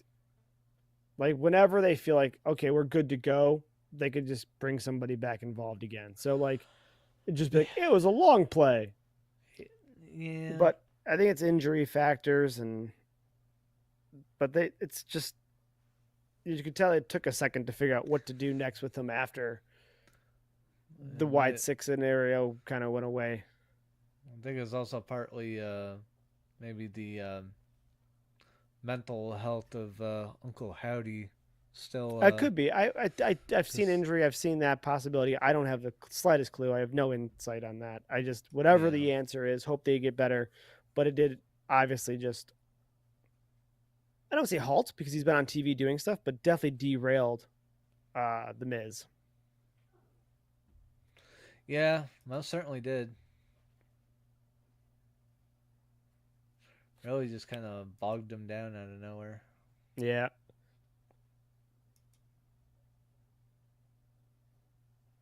Big Papa Broner is across the Isaiah Broner's tights.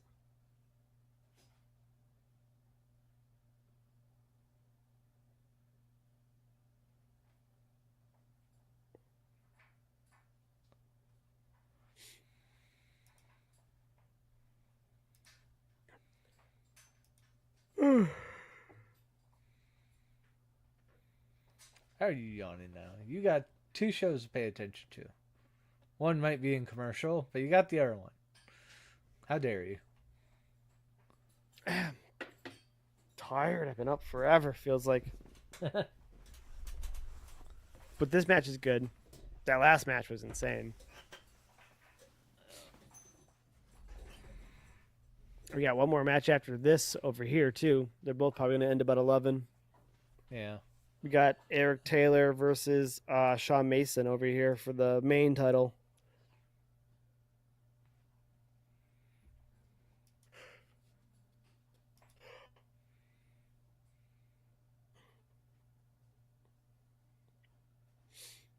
Okay, so Broner's just slowing this down and just pummeling Wes right now.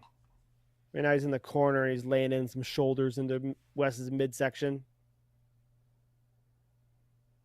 Wes is not enjoying that from the look on his face.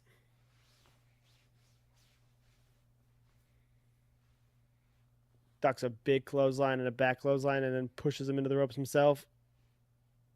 Oh, just got bodied.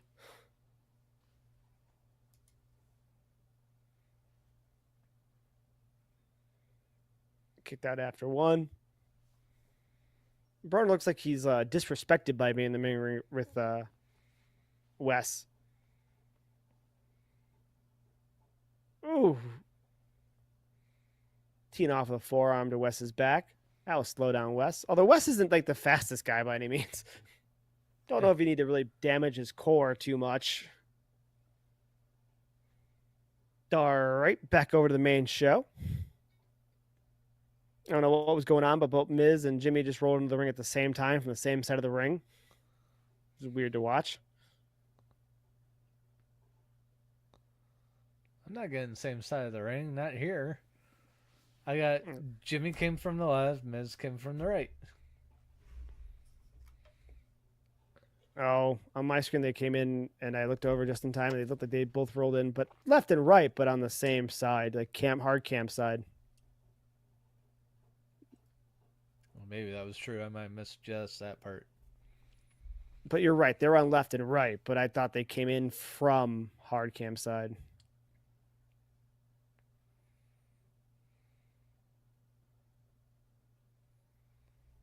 I'm wanting to find this out, even though it means absolutely nothing. Okay. Miz may have came in from the actual announcer table side of the right side of the ring, but down low. Jimmy definitely came in from hard cam side into the ring. Oh. Not that any of that actually mattered. Not really.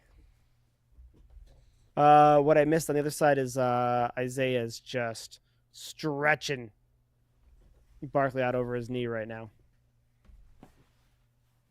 Miz went for a ripcord clothesline. That's the Rainmaker's finisher. Dude in the crowd actually stood up at the perfect time to do it. You can't see me. But it was like, for a camera shot, you would never expect to get caught on TV. I missed it, but well done. It was kind of like way in the background, but it spotted me, or I spotted it because my ADD was just like, hey, he got waving at me with the back of his hand. Oh, he's doing it. You can't see me. It was perfect timing. I mean, if you're looking for your friend, it's just like, hey, there he is. Ugh.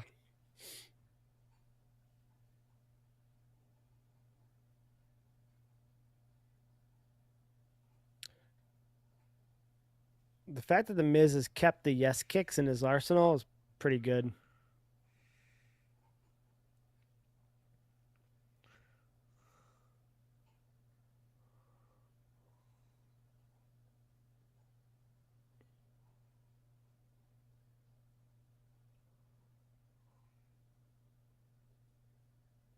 Big knee by the Miz.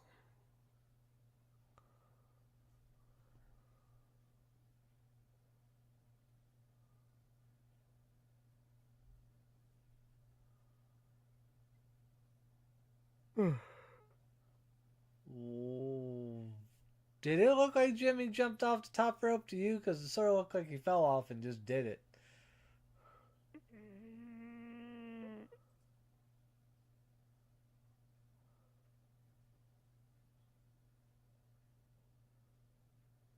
He jumped, but man, he got like a half inch of distance. I don't know if it's because Miz got so close. Maybe it was just the angle, but he did jump, but it just wasn't it didn't get much distance. He's calling out Gunther now at the commentary table.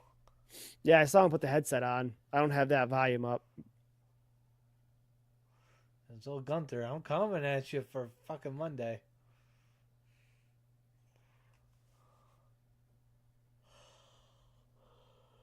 I mean, good for him. I mean, this is how you get yourself to that point, as like the same point his brother is by putting the work in and being at every show. Every one of the big top stars have done it. They've worked Raw, SmackDown. They've worked NXT even. You know, Ripley made her runs. Bailey does her stuff. Yeah, if you're always on TV, they're gonna notice you. Yep.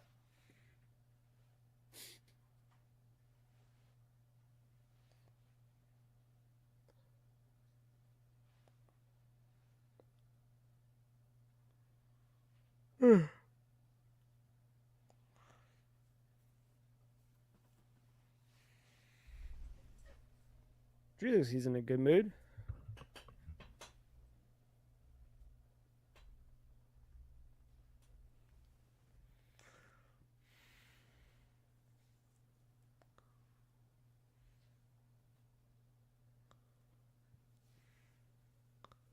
I was waiting for him to get attacked right out that door.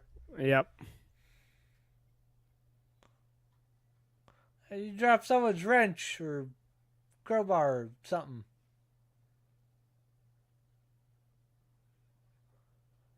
Hey, it's my car, man. Right. That was pretty good. Fuck you and your car. The guy in the back of the truck just like, I ain't getting involved. Fuck that. I'm on a break. A goddamn union break. I get every second of it. My security duties are for this, this, and this, not you two.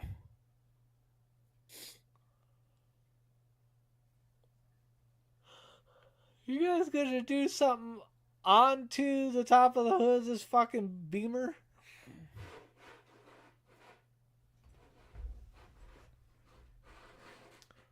Right through the windshield. Kind of thought so. Yep.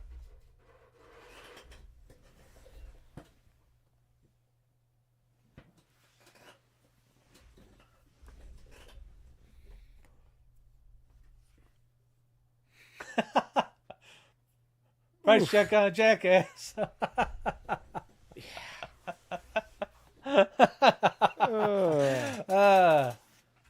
I know he didn't say that completely, but that's what it reminded me of. You can kind of tell. Yeah, he grew up with this shit. Yeah.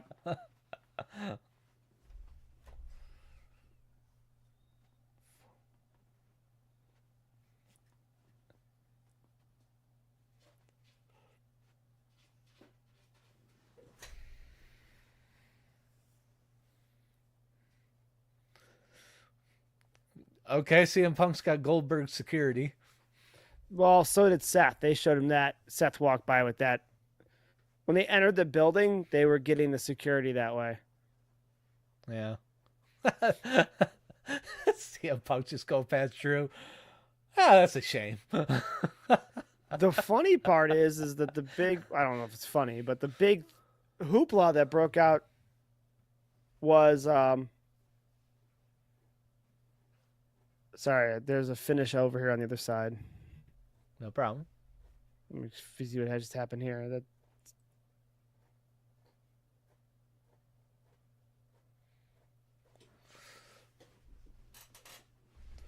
let me review here real fast what happened.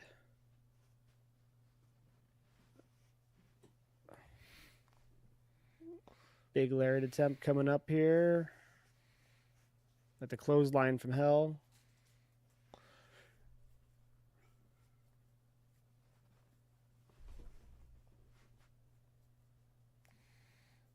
Oh.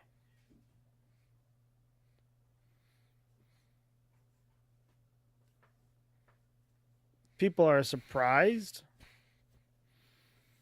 Of what, the finish over on AIW? Yeah. Yeah. They're trying to make it sound like weird. Did they do some sort of swerve? Like, what are they surprised about? I'll get back to you in a second on that because Trying to figure it out yourself? No, I get it, but I don't get it. Like, usually the okay. commentary team helps push along a narrative a little bit. But, so, Isaiah does a massive clothesline from hell type scenario. Is his finisher. He misses. Wes rolls him up and gets a 1-2-3, but he kind of kicked out at the 2-3 mark. Like, it's really close.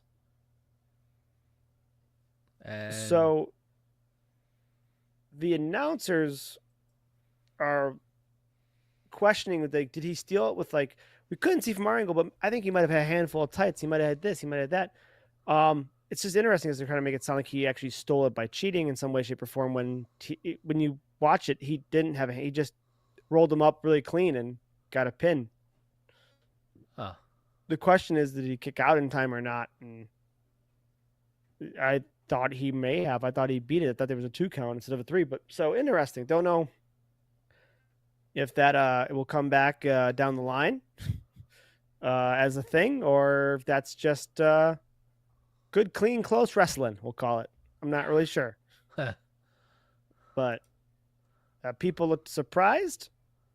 And commentary was disjointed about it, so I don't know what happened there. But okay, back to what was interesting about the scene where Punk just walked by. I don't know. Maybe that wasn't real automotive glass, but the thing that kicked off the entire thing at the London show where he and Jack Perry got into an altercation was Jack used a real windshield in a car spot just like that one. They went to the camera and said, real glass, cry about it or something like that. And when he got back, Punk was like, before that, Punk was telling him, you don't need to use real glass. You don't need to do these spots like this. You can be safer with it, blah, blah, blah. And so when Jack did that, it did not sit well with Punk. And that started the altercation, started the words being exchanged to cause the altercation to happen. So for him to walk past a glass spot like that is interesting. And I think personally might just be a jab at Tony. I don't really know why they would do that, knowing that caused that altercation. Yeah. Mason's giving away medals to little kids.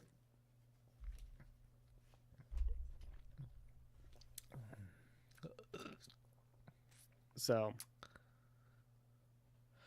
I want to see fucking Cena win this. I like Cody, but just to see where the story goes for the rest of the year, I want to see Cena fucking take this shit. You see, they actually interviewed the fucking kid he shit on. yeah, that was pretty good. It was like, That was pretty good. It's kind of cool they called on me. He's still my hero. Yeah. Kind of like, I understand it's just storyline. Like, Yeah. kid, maybe someone had to tell you that and talk you into that. Like, don't worry, it's just storyline. If Cena decides to use that, though, well, we can go down a really kind of dark path where it's like, no, it's not fucking story. Fuck you, kid. Yeah. Like, he's certainly capable of doing it. I don't know if he will. Yeah, we'll see if they want to use that or not. The thing with Cena now is if he does win it, he talked about just retiring with the belt. Does he just shorten his tour his last year?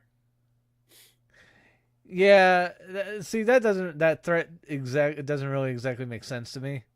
Oh, and green shirt guy was there. Yeah. He just wasn't dead center, and he was over by the right side hard camera turnbuckle. Yep. He's over in the corner. Yeah. So I mean, like, that's the question though. Is like, how do you play that? Do you ride it out, giving people chances? Because that doesn't sound like what his commentary during that monologue meant. It sounded like, I'm gonna win this thing and then just disappear on your ass. Like, why would he give them a shot? I guess he could be cocky enough to. Maybe if you have The Rock in your corner, there's never a match that you don't feel like you can win, kind of thing. Maybe everything gets stacked in his favor every step of the way. And then he, claims he's going to do a farewell to. It does kind of make sense then in that scenario. I'm not gonna lie. The rumor was they would do an event or a match. I'm sorry, a pay-per-view. I'm doing two things at once again. A pay-per-view where they called it Ruthless Aggression. So it would make more sense then if The Rock is always stacking everything in his favor, that he gets a pay-per-view called Ruthless Aggression.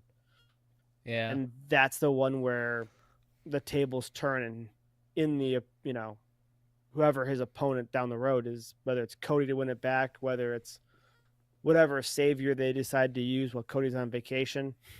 Yeah. So that makes making the pay-per-view name Ruthless Aggression make more sense. Now with that Ruthless Aggression one, is that just like Cena losing it there, but it's being named after him, or? Well, there was talk that they would do that, and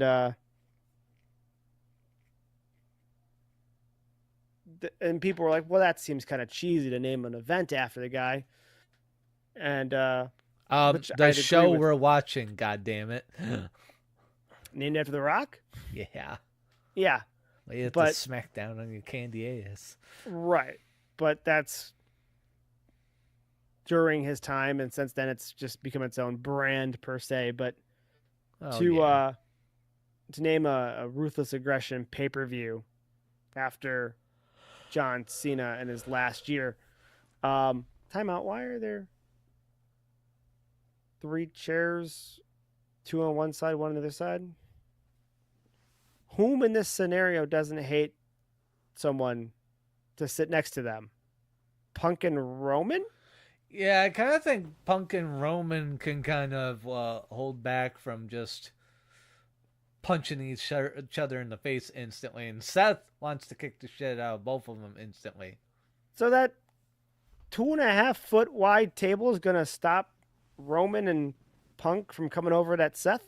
Unless that side's for Roman and Heyman.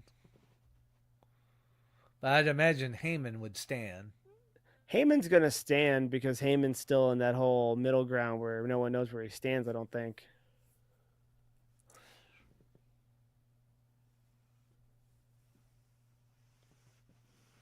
Roman comes out first? Interesting. Guess so.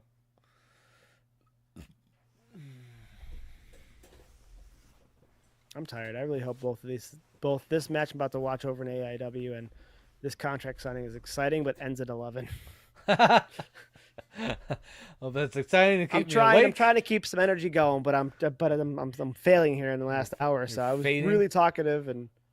Dude, there's a big honking mass of a man wearing a purple shirt with a beefed out fucking Rhino Man on it. I missed that. You were saying those words and I saw Roman. I'm like, that's interesting. Yeah. Oh, here comes Roman's security. They kind of like, as Roman's coming out, they were kind of zooming in on the crowd, and this just guy's there, like buzz cut. Looks like he could have been, military for, what is it? The Royal Army or whatever their oh yeah, I have no idea. That makes sense though. Called. But he looks like he could have just been straight up from that. He's just in a purple shirt, and there's just a beefcake fucking Rhino Man just on the shirt. Like, what the fuck is that?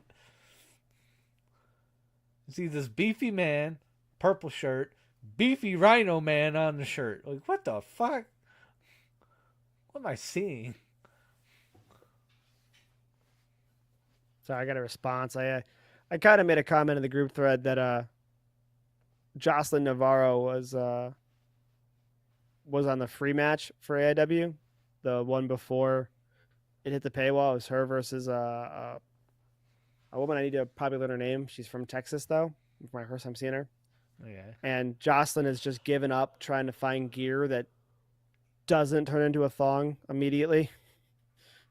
And I'm like, if this girl does not find gear that does not immediately get eaten by her ass, she's going to be the free match almost every time, because that's going to be like, hey, buy the YouTube pay-per-view. Look at Jocelyn right now. You know what I mean? Was she wearing a wig that made sense and not that cheesy ass blonde one that makes her look like some sort of, I don't know, transvestite, trans something without being, Jocelyn is. What is that? Is she wearing the blonde wig? No, she was not wearing the blonde wig today. Thank She wore a dark colored wig. Thank God. That blonde wig is not working.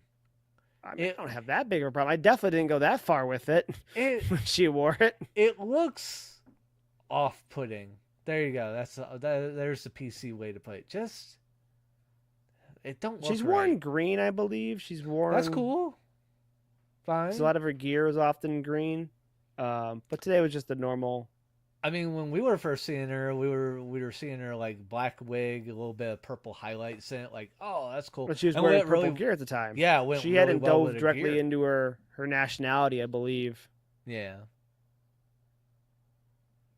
With her gear and stuff like that, just yet. So she was wearing the purplish gear with the purple highlights. Yeah. It's weird with her doing that blonde one though. I didn't find it that off-putting, but yeah, it's different. It stands I will out. definitely defend that one way more than I'll defend Charlotte, but still. Well, with my artistic eye that I've gotten from my mother, it stands out in a way where it's like too distracting, where it just doesn't look quite right on her. But Mercedes Moné can come out with blue hair with flames in the front of it? I'd have to see that. I don't think I've seen it. So, I mean, that was when her return back to New Japan, when she was coming back to wrestling. But yeah, it's a thing. It definitely gets you noticed, gets you remembered, and whether you think it looks good or not, that's the key when you're trying to come up, is to get remembered. I mean, yeah, if she's trying to stand out because it's not making her look good, thumbs up. You're doing a good job. But you remember it. I don't remember it being this off-putting. So it actually made you remember that, period. I've been seeing her stuff on Instagram where she's doing commentary of her own matches. Oh, yeah, they're fantastic. In the worst way. It's not just like, oh my god, lady, please stop doing the commentary over your own matches. You're so bad at it. It's It's fantastic. meant to be that way. Oh my god. I'm glad she means to do it that way. I guess she means to look awful with the blonde wig too. Wow. It don't look good. Okay. Okay. Like for for an analogy, have you ever just seen someone out in public wearing something they shouldn't be wearing? You're just like, why the fuck did you come out the house looking like that? Where you're just like, I'm having a hard time not judging. Whoa. I think I did it like one point in my life, but I think at It's this like, point now, it's like just be comfortable is all I want from people. like she gets a pass because she's a wrestler in a wrestling ring. All right. Because, I mean, all these guys do a bunch of outlandish shit. We just look at Seth every fucking pay-per-view. Right. But, I mean, if she, went out to Walmart like that, she'd end up on People of Walmart.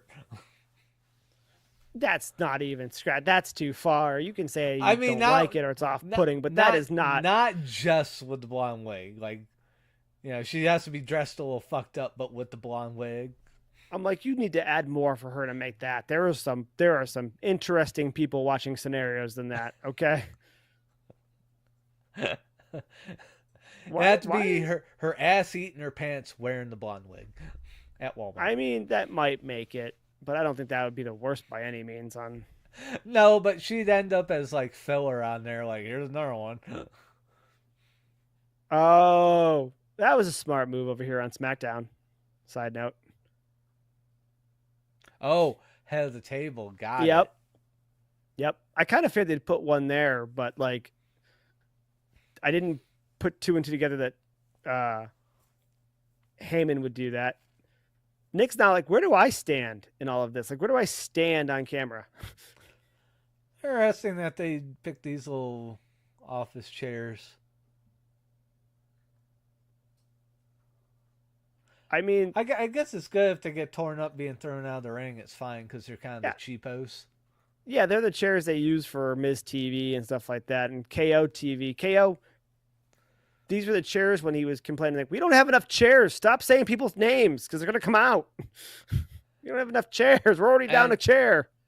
And they're not super cheapo. They kind of actually look like formal office chairs. They're all right. Yeah, but they are just cheap enough to be like, yeah, we can replace they're that. cheap enough, but they're strong enough to hold 240-pound men. Yeah. Actually, Roman's the biggest one here, probably at 225, if I had to guess, tops. Seth and Punk are probably just over 210, 215. Why are you up here biting? You've been biting all night. Why are you surprised? I'll give you a little whooping, you little shit. Back off. Yeah.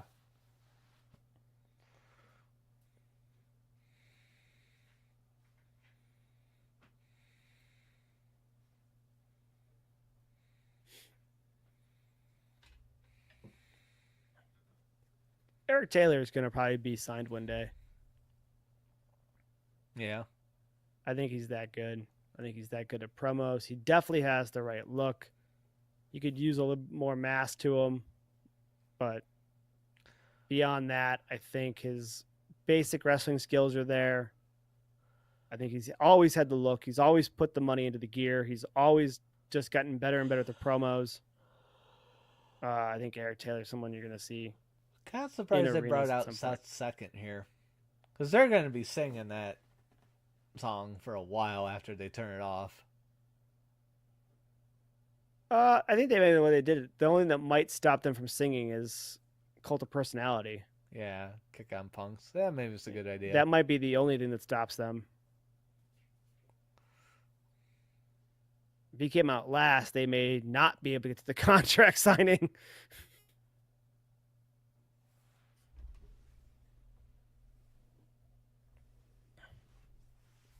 Is this going to run over? it does seem unlikely they're going to be able to. That was slow, you guys over there on AAW. It looks like it's gonna go over.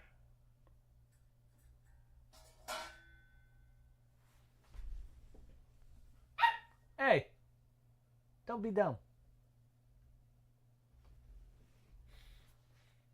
I turned the sound on for Smackdown because I'm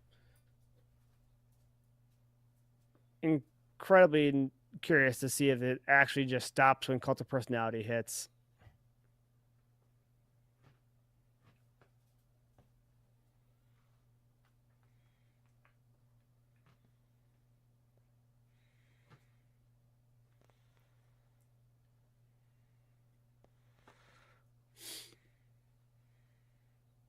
I wonder what the thoughts that these two have of each other are. Like in reality, or Yeah, just like not good or bad, but just like if you ask them to like discuss how they feel about the way they have notoriety, the way the fan interacts with them, how they got there. You know, Roman, it stopped on took their a own. lot of effort for the crowd to get behind Roman to the point where they are now. Yeah. Seth had way more success earlier in terms of like getting crowd reactions and being on the side. Even now, as Roman is probably the top dog in all of wrestling currently, Seth still has a longer, bigger fan reaction and pop than he does. Oh! Oh!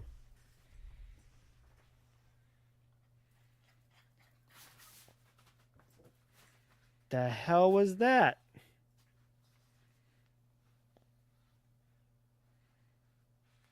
Over in AAW. Wow. Sean Mason gets up. He's going to the corner.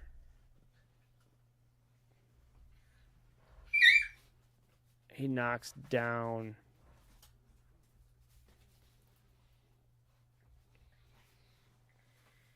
Eric Taylor twice, throws him across the ring. Come on now. Hurry up. I wasn't this far behind.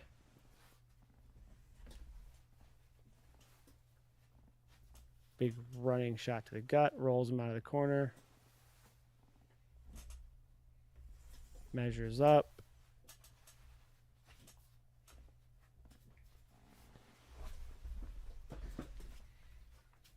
Okay, that was planned. Okay. Whew, I was worried there for Mason. The Duke did it, though. Okay. Nice job by Mason. That looked really scary the way he fell. Oh. I tricked you, shitty little dog.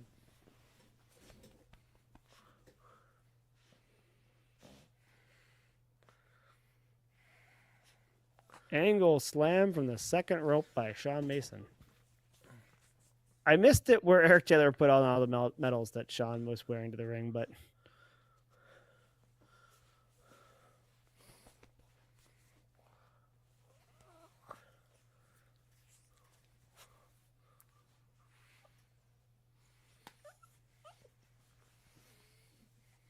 What? What are you doing, Simba? Settle down.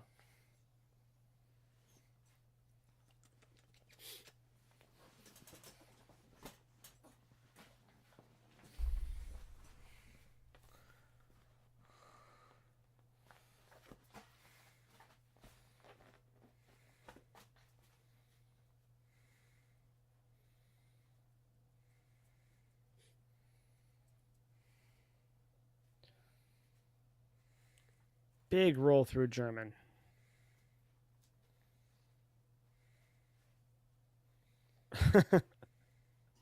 Seth is so good on the mic. He really is.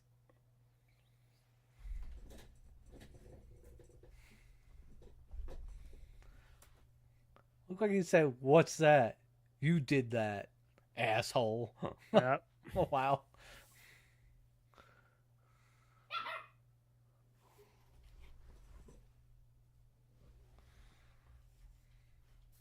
Did they have to pay for rights for that, or does he get? Did they just let that go? What, Cult of It's clobbering Personality? time. Oh, clobbering time? Yeah, Uh, who's got the rights to it? I think that used to be. I think the thing from the Fantastic Four is saying. Oh, yeah, the thing. Yeah.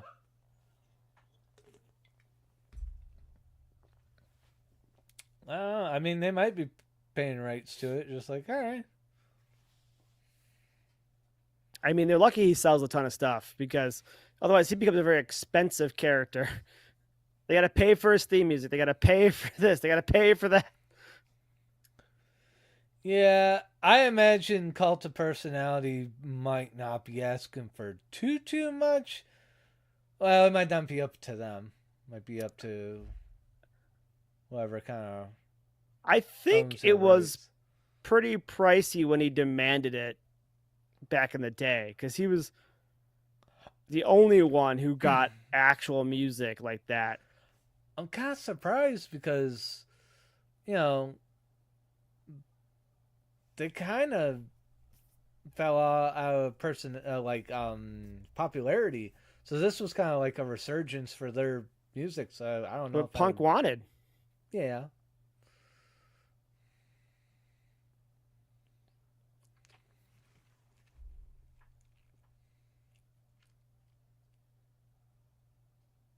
He spits it on the mat. Everybody else actually just signs wherever. Punk looks like he's actually going through the contract.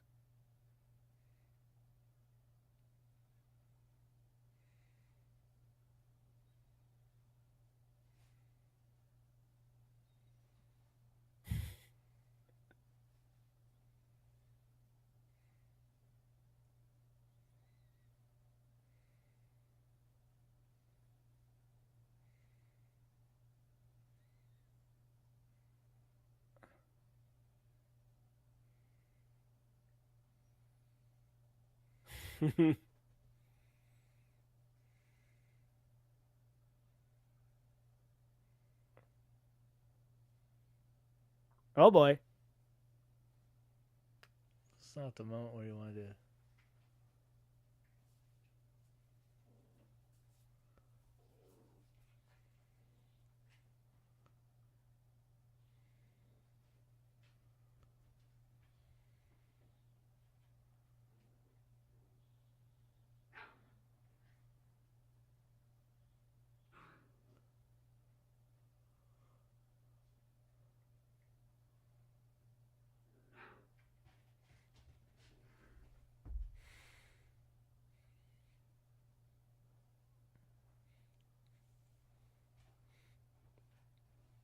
Oh, they kind of got me there with that one. That was good. Because how Paul kind of got choked up got me a little bit. Jesus. Goddamn, good work, fucking Heyman.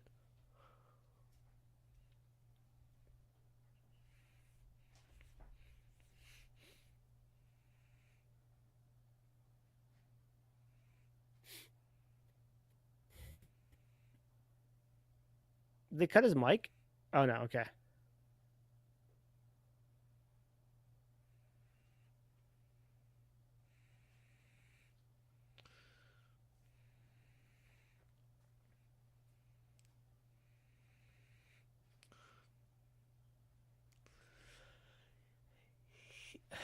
He earned it before he left the company. Did he? Yeah, with his popularity, yeah, he really kind of did. They tried to fucking bullshit him and say like, "Oh, when you fought the Undertaker at WrestleMania, that was a main event. You main evented WrestleMania." And he didn't really. You go on last. It's the main event.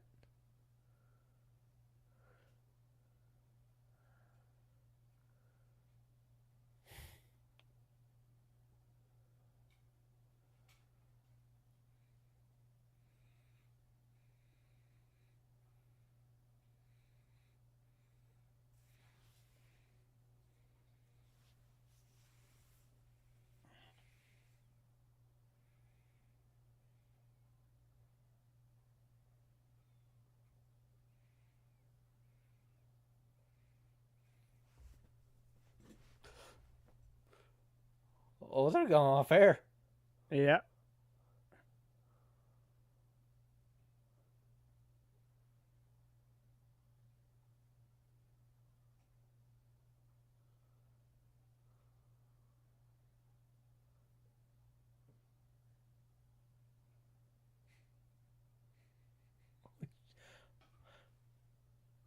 You're going over by just maybe a minute or two. Already a minute over.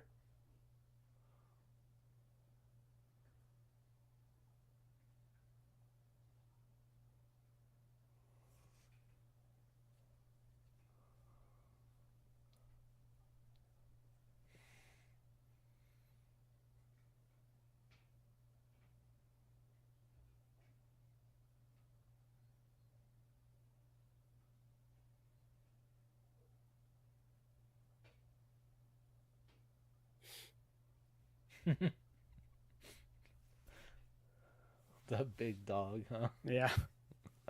He didn't really like that one.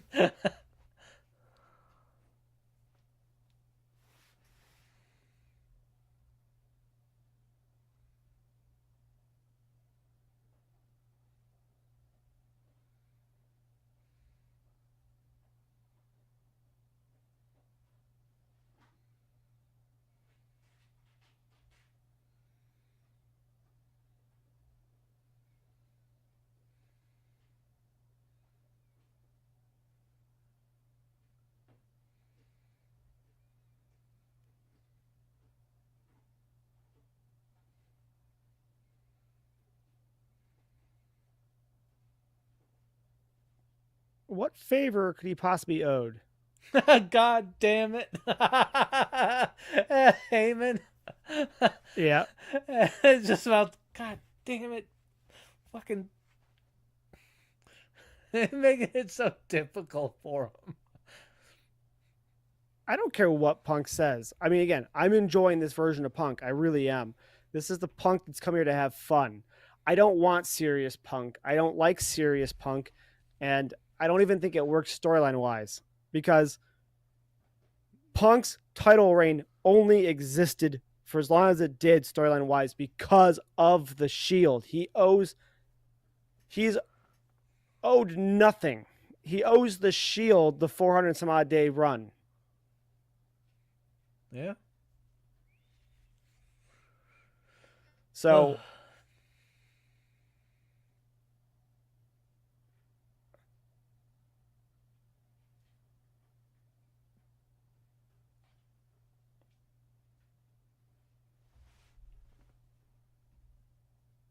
Yeah. Good job with them, though. Hit me in the fucking feels. That was a good fucking job. Fucking nostalgic, sure, but agreed. And again, I'm enjoying Punk in his version of him currently, but I'm with 100% with Seth Rollins. oh, they doesn't deserve it. No, No, no. I don't know.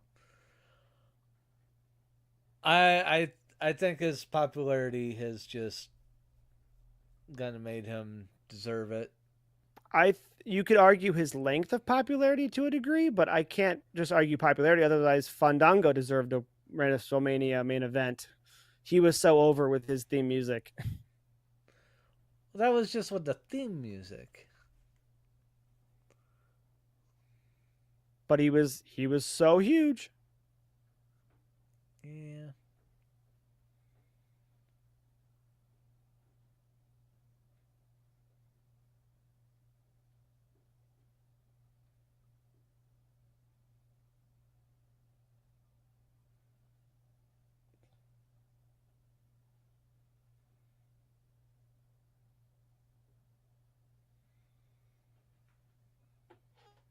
Watching the end of AIW.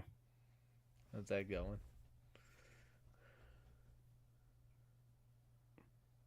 Oh, you're answering messages. Partially.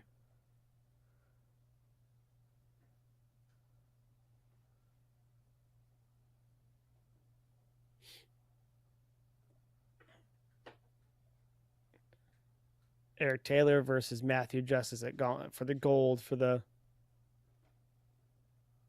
main title. The absolute title. Oh.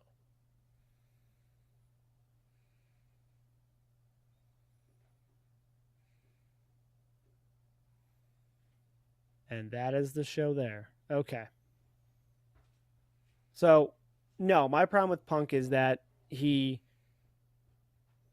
definitely worked his ass off. He definitely earned everything he got in the very beginning of his career. He got mad. He saw nepotism, wasn't happy about it, made it known, supposedly. And he did a good job with the mic to make himself indispensable. It, he had some solid matches, but he wasn't a Will Ospreay. He's not a Kenny Omega. He's not a best bout machine. He's not uh, Okada, Seth Rollins. He's not these types of wrestlers. He's good, but he's not the best. I would never put him as the best in-ring performer there is at any point in his generational timeline. But with his mic skills, he made himself indispensable. Then he took them and kind of like had his demands because of his popularity. He got it. He got Cult of Personality. He got these power cards, so to speak, to get him even higher over with the fans. Meanwhile, his run as champion was also spurred on by Paul Heyman and the Shield. And not that I have any problem with that happens, but that's how he got to where, that's how they used other characters to push his character further. It wasn't it wasn't Hulk Hogan where he did it on his own essentially most of the way. He had this essential help. And then the next minute he didn't get what he wanted, he walked out on Raw. Like you twisted their arms at different points to get these things that helped boost your popularity. Actual theme music, when Triple H got theme music because Motorhead likes him and he's friends with Lemmy. But like, there wasn't a thing where people were getting back to the generic music more so than the other music. It continued to get better after that again. But he got these power cards to get more popular, and then he just walked away. And then he didn't do Cody Rhodes' thing. He didn't go and run the indie scene and pursue his love of wrestling and find new friends and new markets and avenues to start a whole new brand, to bring a different type of wrestling, a new light to wrestling that he felt like he wasn't going to get where he was. He waited for it to start. And then he went over there. Well, and then when all the talk of MJF was going to happen, where he was going to go over to WWE and take the money, he literally said to MJF in promo, "You're going to leave because you think the grass is always greener on the other side, and you think this and you think that, but you know what? I'm going to be waiting right here when you come crying back after you leave and realize the grass isn't greener over there." And then a year later, he jumped ship to the other side. Because the grass ended up being greener. To some people are very happy over in AEW. Again, I just think it's a difference of what it is you want out of your character, personally. I think the more you want to have direction, WWE is a better place for you. The better, from what it seems. I obviously have no insight on this, but it seems like the more you want to direct your character, or the more your character is flushed out, the happy you are in AEW. And the more that you value family time as well. That helps there too. There's a reason why Mox, Edge, FTR, Will Ospreay are all happy there. There's also times when people aren't happy. Maybe they're not getting used enough. Maybe they aren't happy. There was one that just wasn't happy because they weren't getting enough direction. Some people need that. But if you don't need that, I think Punk's gotten to see the difference between Vince McMahon's WWE and Triple H's. There's a huge part of that, probably, yes. I think that's why you're seeing him stay and be seemingly happy this time. You're seeing him smile a lot. Yes, that is true. Like I said, I'm all for this version of Punk. And I think it's a great storyline, but do I think that he earned it? I guess based on popularity alone, maybe, but I don't think his actions, again, if you're the boss and this is how your employee acted, I don't think I'd be happy. Well, a lot of this stuff is also walking the line of, is it a shoot or is it a work or is Well, it we a know little he bit walked of out both? for 10 years. We know that. No, he did that, but also when he walked out, he went straight to AJ Lee's doctor and found out, yeah, he had a staph infection that WWE refused to treat. Right. And then when he leaves AEW, he says AEW didn't treat him well medically. I believe. I have to rewatch that podcast. I don't watch everything Punk does. I should rewatch that before I say that. But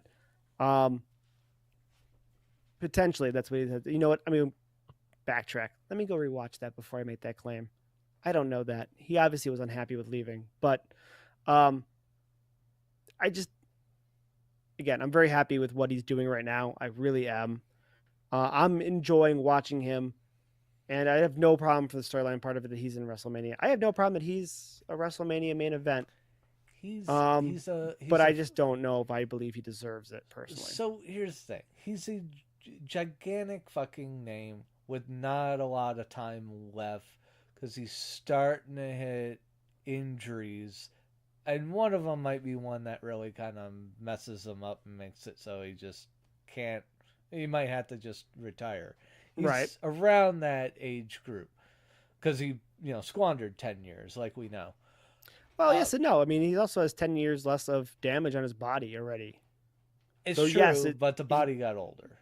Yeah, but you don't have the wear and tear and the bumps and that of those 10 years, so you might get an extra 4 or 5 out of it. Maybe. But with how he started running into injuries, at least even here at WWE, it might kind of show that maybe he doesn't have that much time. But I think in a way with how they're doing this, making it a main event at WrestleMania for him, they're doing it where it's not involving a belt. And that sort of seemed like that would be the only way to get a main event at WrestleMania, especially since there's 2 main event, top belts for Raw and SmackDown and 2 days for WrestleMania. So you think, both those got to be right up at the top, right? Well, they work something around where they're going to have this match of these 3 huge fucking superstars battle it out for no belt, but just as like a 3-way dance grudge match. So what you are telling me, though, is that Cody Rhodes and Cena are going to main event probably night 2. Or night 1. So that means you have Jey Uso and Gunther, kicking off? Or co-main eventing one of the nights. Then you also have Tiffany and Charlotte doing kicking off or co-main eventing. You also have... Yeah, that's kind of the thing with the Io women. Are they going to get... And Ripley and Bianca, or whatever combination of those 3, kicking off or co-main eventing. You could argue that Ripley and Charlotte put on the best match of that year, that they had their match. And now these 3 for no title and no real stipulation that really matters for the future other than it should be a good match. I'm not denying that. Yeah. Are going to take one of the 2 main eventing spots. I mean, there's a lot of shit that you can put at the main event. I think obvious this year, the other big main event spot, and I would imagine it's going to be Sunday, is going to be the Cody Rhodes John Cena match. That's got to be the main event. I mean, it's got to be it. You want to talk about who deserves it this year? How the hell does Liv Morgan not deserve it this year? Yeah, she has been everywhere. It's true. I can also make an argument for Jey Uso, deserving it. He has been everywhere. It's true, but both of those 2 have a lot more time than Punk, I think. You never know that. I know, it's true, but Paige was forced to retire at 25 the first time? Yeah. I get it. You do never know. But, just going on the scale of everyone stays relatively healthy. Punk's got less time. I mean, And again, this I'm is not a arguing that. cheap way to tick that one thing off his box of to-dos, where you're not like putting him in a title match just to slip him in a title match. I mean, I get that. Kind of like how it is going to seem like slipping LA Knight in that one match with Fatu and Braun Strowman. That the weird part about that is it's not actually helping LA Knight. It's to bolster the Fatu Strowman match. Yeah. That is, it's not really a good thing for LA Knight. Yeah, so they could be doing the same thing with fucking Punk, just slipping him in somewhere he doesn't fucking belong. Well, they made him belong because of how much, and to more credit to him, Seth has made him belong. Yeah. Seth has made this a rivalry, whether it was legit or not to begin with. So Seth is the one that's at fault. He's the reason why he deserves this, because of Seth.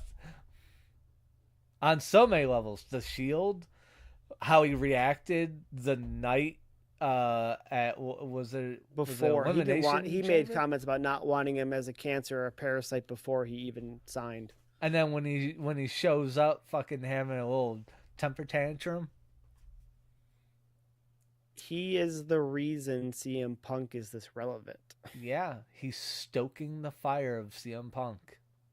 He's doing what he needs to do to make this the best storyline possible.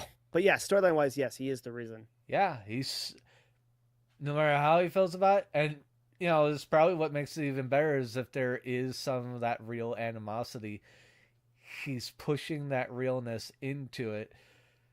Because if there wasn't some truth to this, we'd probably all just kind of see through it. It's kind of like seeing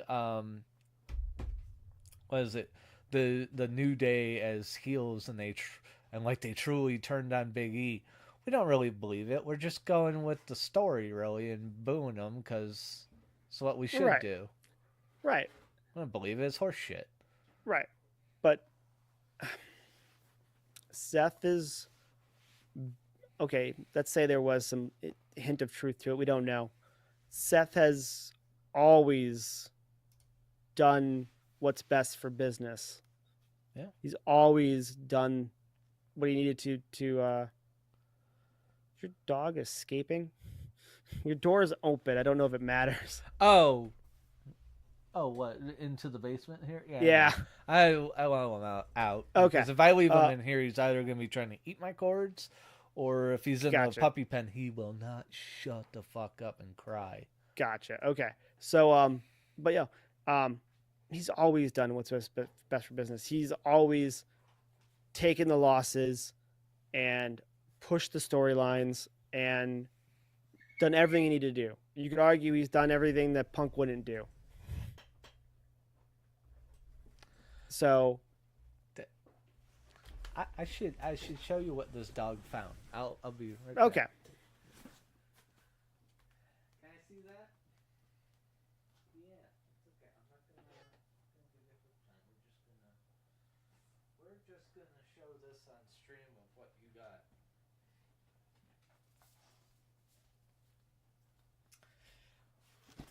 Okay, ready for the grand reveal? Yeah. He found himself a little blue-winged teal decoy that I have down here. Okay. He is not a duck dog, but this he begs to differ. Well, he's a herding breed, but he went and found himself a decoy. We got good for him. Keel and all that. Multi-talented dog. I don't think he's not really gonna hurt it. So, let him mess with it if he wants, but I just thought that was kind of interesting. Oh, there he goes. Yep. Nice. End result is I like what Punk's doing. I think Punk is very good, and I think it makes sense for business for him to be in the main event. My only argument is that if you're talking about since he's been back, and he has done some stuff since he's been back. He's been in a Hell in a Cell. He's been in a Wars game match. I don't think he's, if you're looking at it from earning it, the Liv Morgans of the world, hell, the Rhea Ripleys, again, have put in more time going to 2 brands, going to NXT, doing the publicity stuff, doing the talk shows, doing the radio shows. Um, they've put in a ton of work. Liv Well, Morgan traveling to different countries constantly. I mean, they've earned that, and to see that so only one of the belts is going to make a main event, and both women's belts, the other men's belt, none of that's going to matter for a I'm match that honestly, with the energy and the pace it should go, if Punk had ever been in a WrestleMania main event before, this is an opening match, not a main event match. This is a match that sets the pace, gets the crowd hot immediately, and really kicks off the feel of WrestleMania with a WrestleMania match right off the bat. That's what it feels like to me. It feels like when, Roman comes down, Punk comes down, and Burn It Down hits, and those bass drums go. You're at WrestleMania. That's what this match feels like to me. So I was wanting to disagree with you until listening to you and kind of trying to, like, almost in a way trying to compromise with your idea of how you're seeing it. I'd say you're right if this is what they do, is if they would have done this match as the opener of night 2, where it's just maybe not started off on the first day, but try to get back that energy for the starting of the second day of WrestleMania. Okay.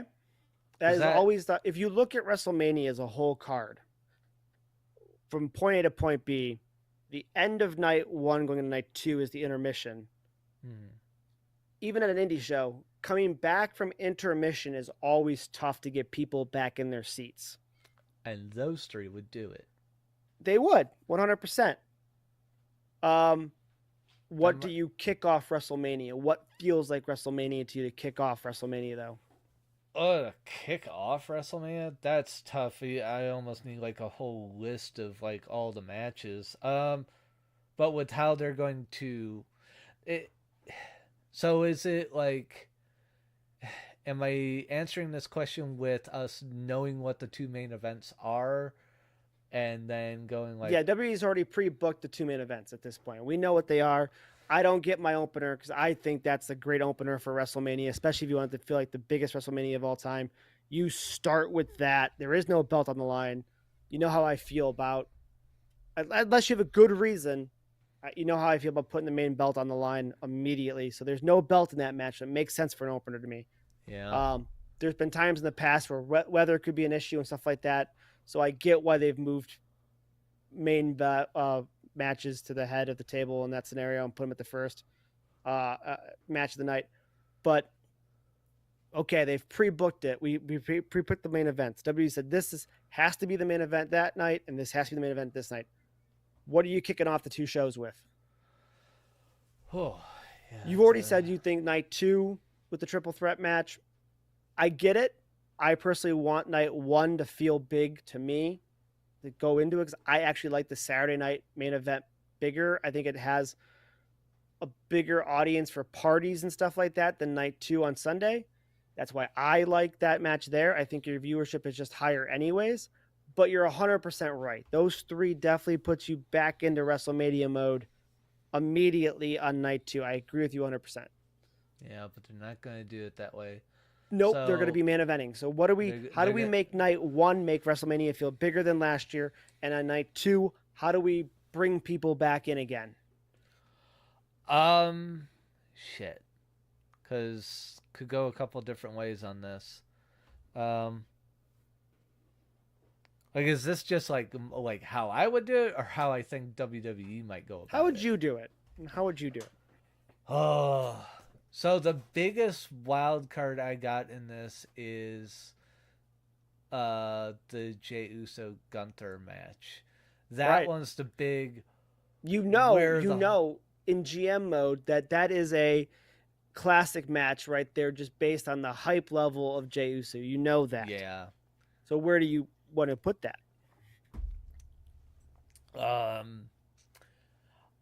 Either it can be in my head on that one.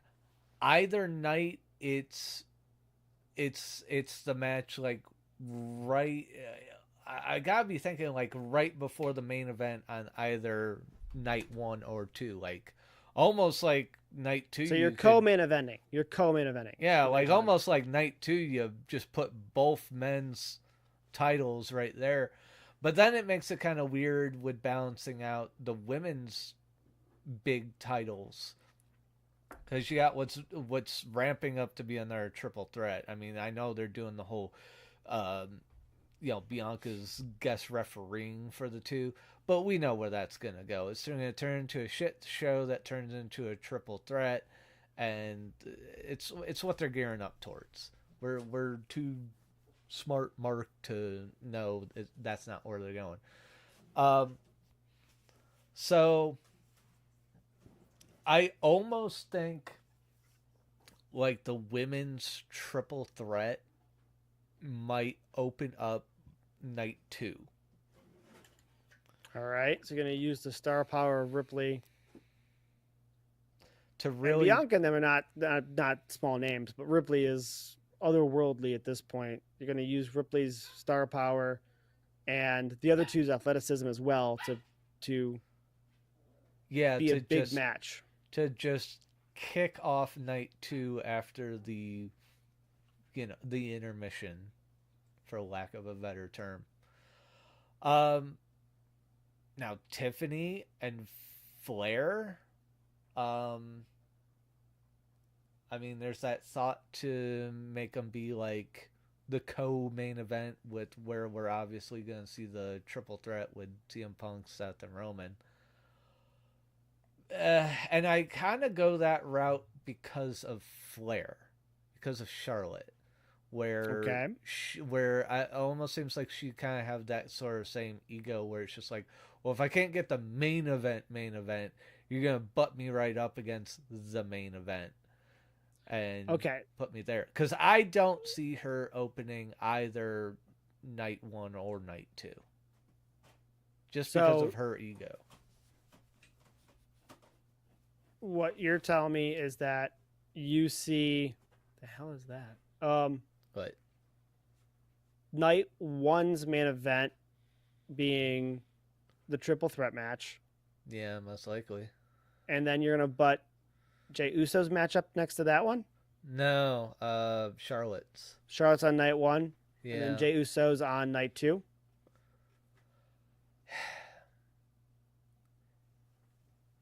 Yeah, honestly, you're gonna go main title. Honestly, those two matches could possibly flip flop because Charlotte might be so, kind of ego driven. Where like, well, gonna be main title before the John Cena Cody Rhodes match, like build it up that big. But I don't know. It's really.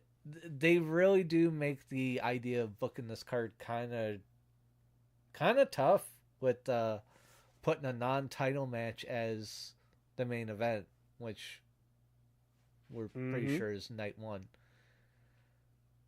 But that is kind of the thing where it's just like, but then I'm like, I almost need a list of the matches that we're pretty sure or know are going to happen for even the opening of night one. Because what do you open that up with? Other than like say some of the matches, like I imagine they're gonna have some like sort of like WrestleMania shows, like some of the stuff that like maybe you can see before the PLE of WrestleMania actually kicks off. I don't know if they do that or not. They have had matches in the past, but they'll usually do like the Royal Rumble. The Andre the Giant Battle Royal scenario, stuff like that usually happens.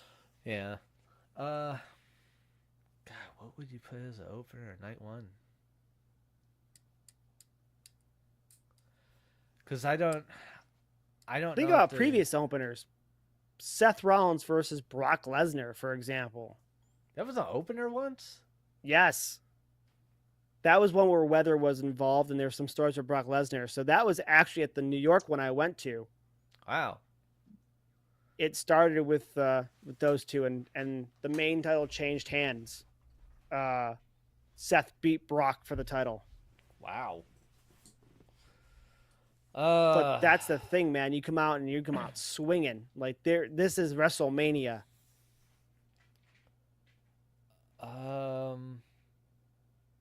I don't have like a list of like what matches we already kind of know. Well, we know like the main six. Yeah. We've already talked about to a degree. I mean, you have the triple threat, you have the 4 title matches. So right there's 5 matches right there. What are the tag team matches looking like so far? Damn near non-existent on either Yeah. side. Well, Okay. that SmackDown's doing a good job with their tag teams. They're doing a lot of stories we know with their tag teams with Motor City Machine Guns and The Street Profits have it now, Street right? Profits, who wrestled tonight. DIY. Now Raw has tag teams, but no one's really paying attention to War Raiders as much as they should be. Yeah. And the women's tag titles are not really doing anything, which is another person that's not even really being pushed on the card right now, which is Liv Morgan, who I argued could be the main event with how much she worked her ass off. But you could argue that she had Crown Jewel and a bunch of other stuff too, but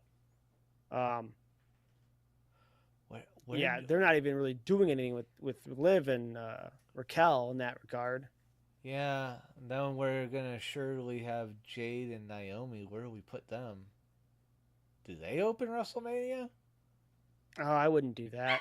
No. I think they're a fine match, but I think they're great, but I don't think they give me the this is WrestleMania feel. Nah, because that's just like almost like a street like grudge match. Right. Shit. Do you open it up with Jay?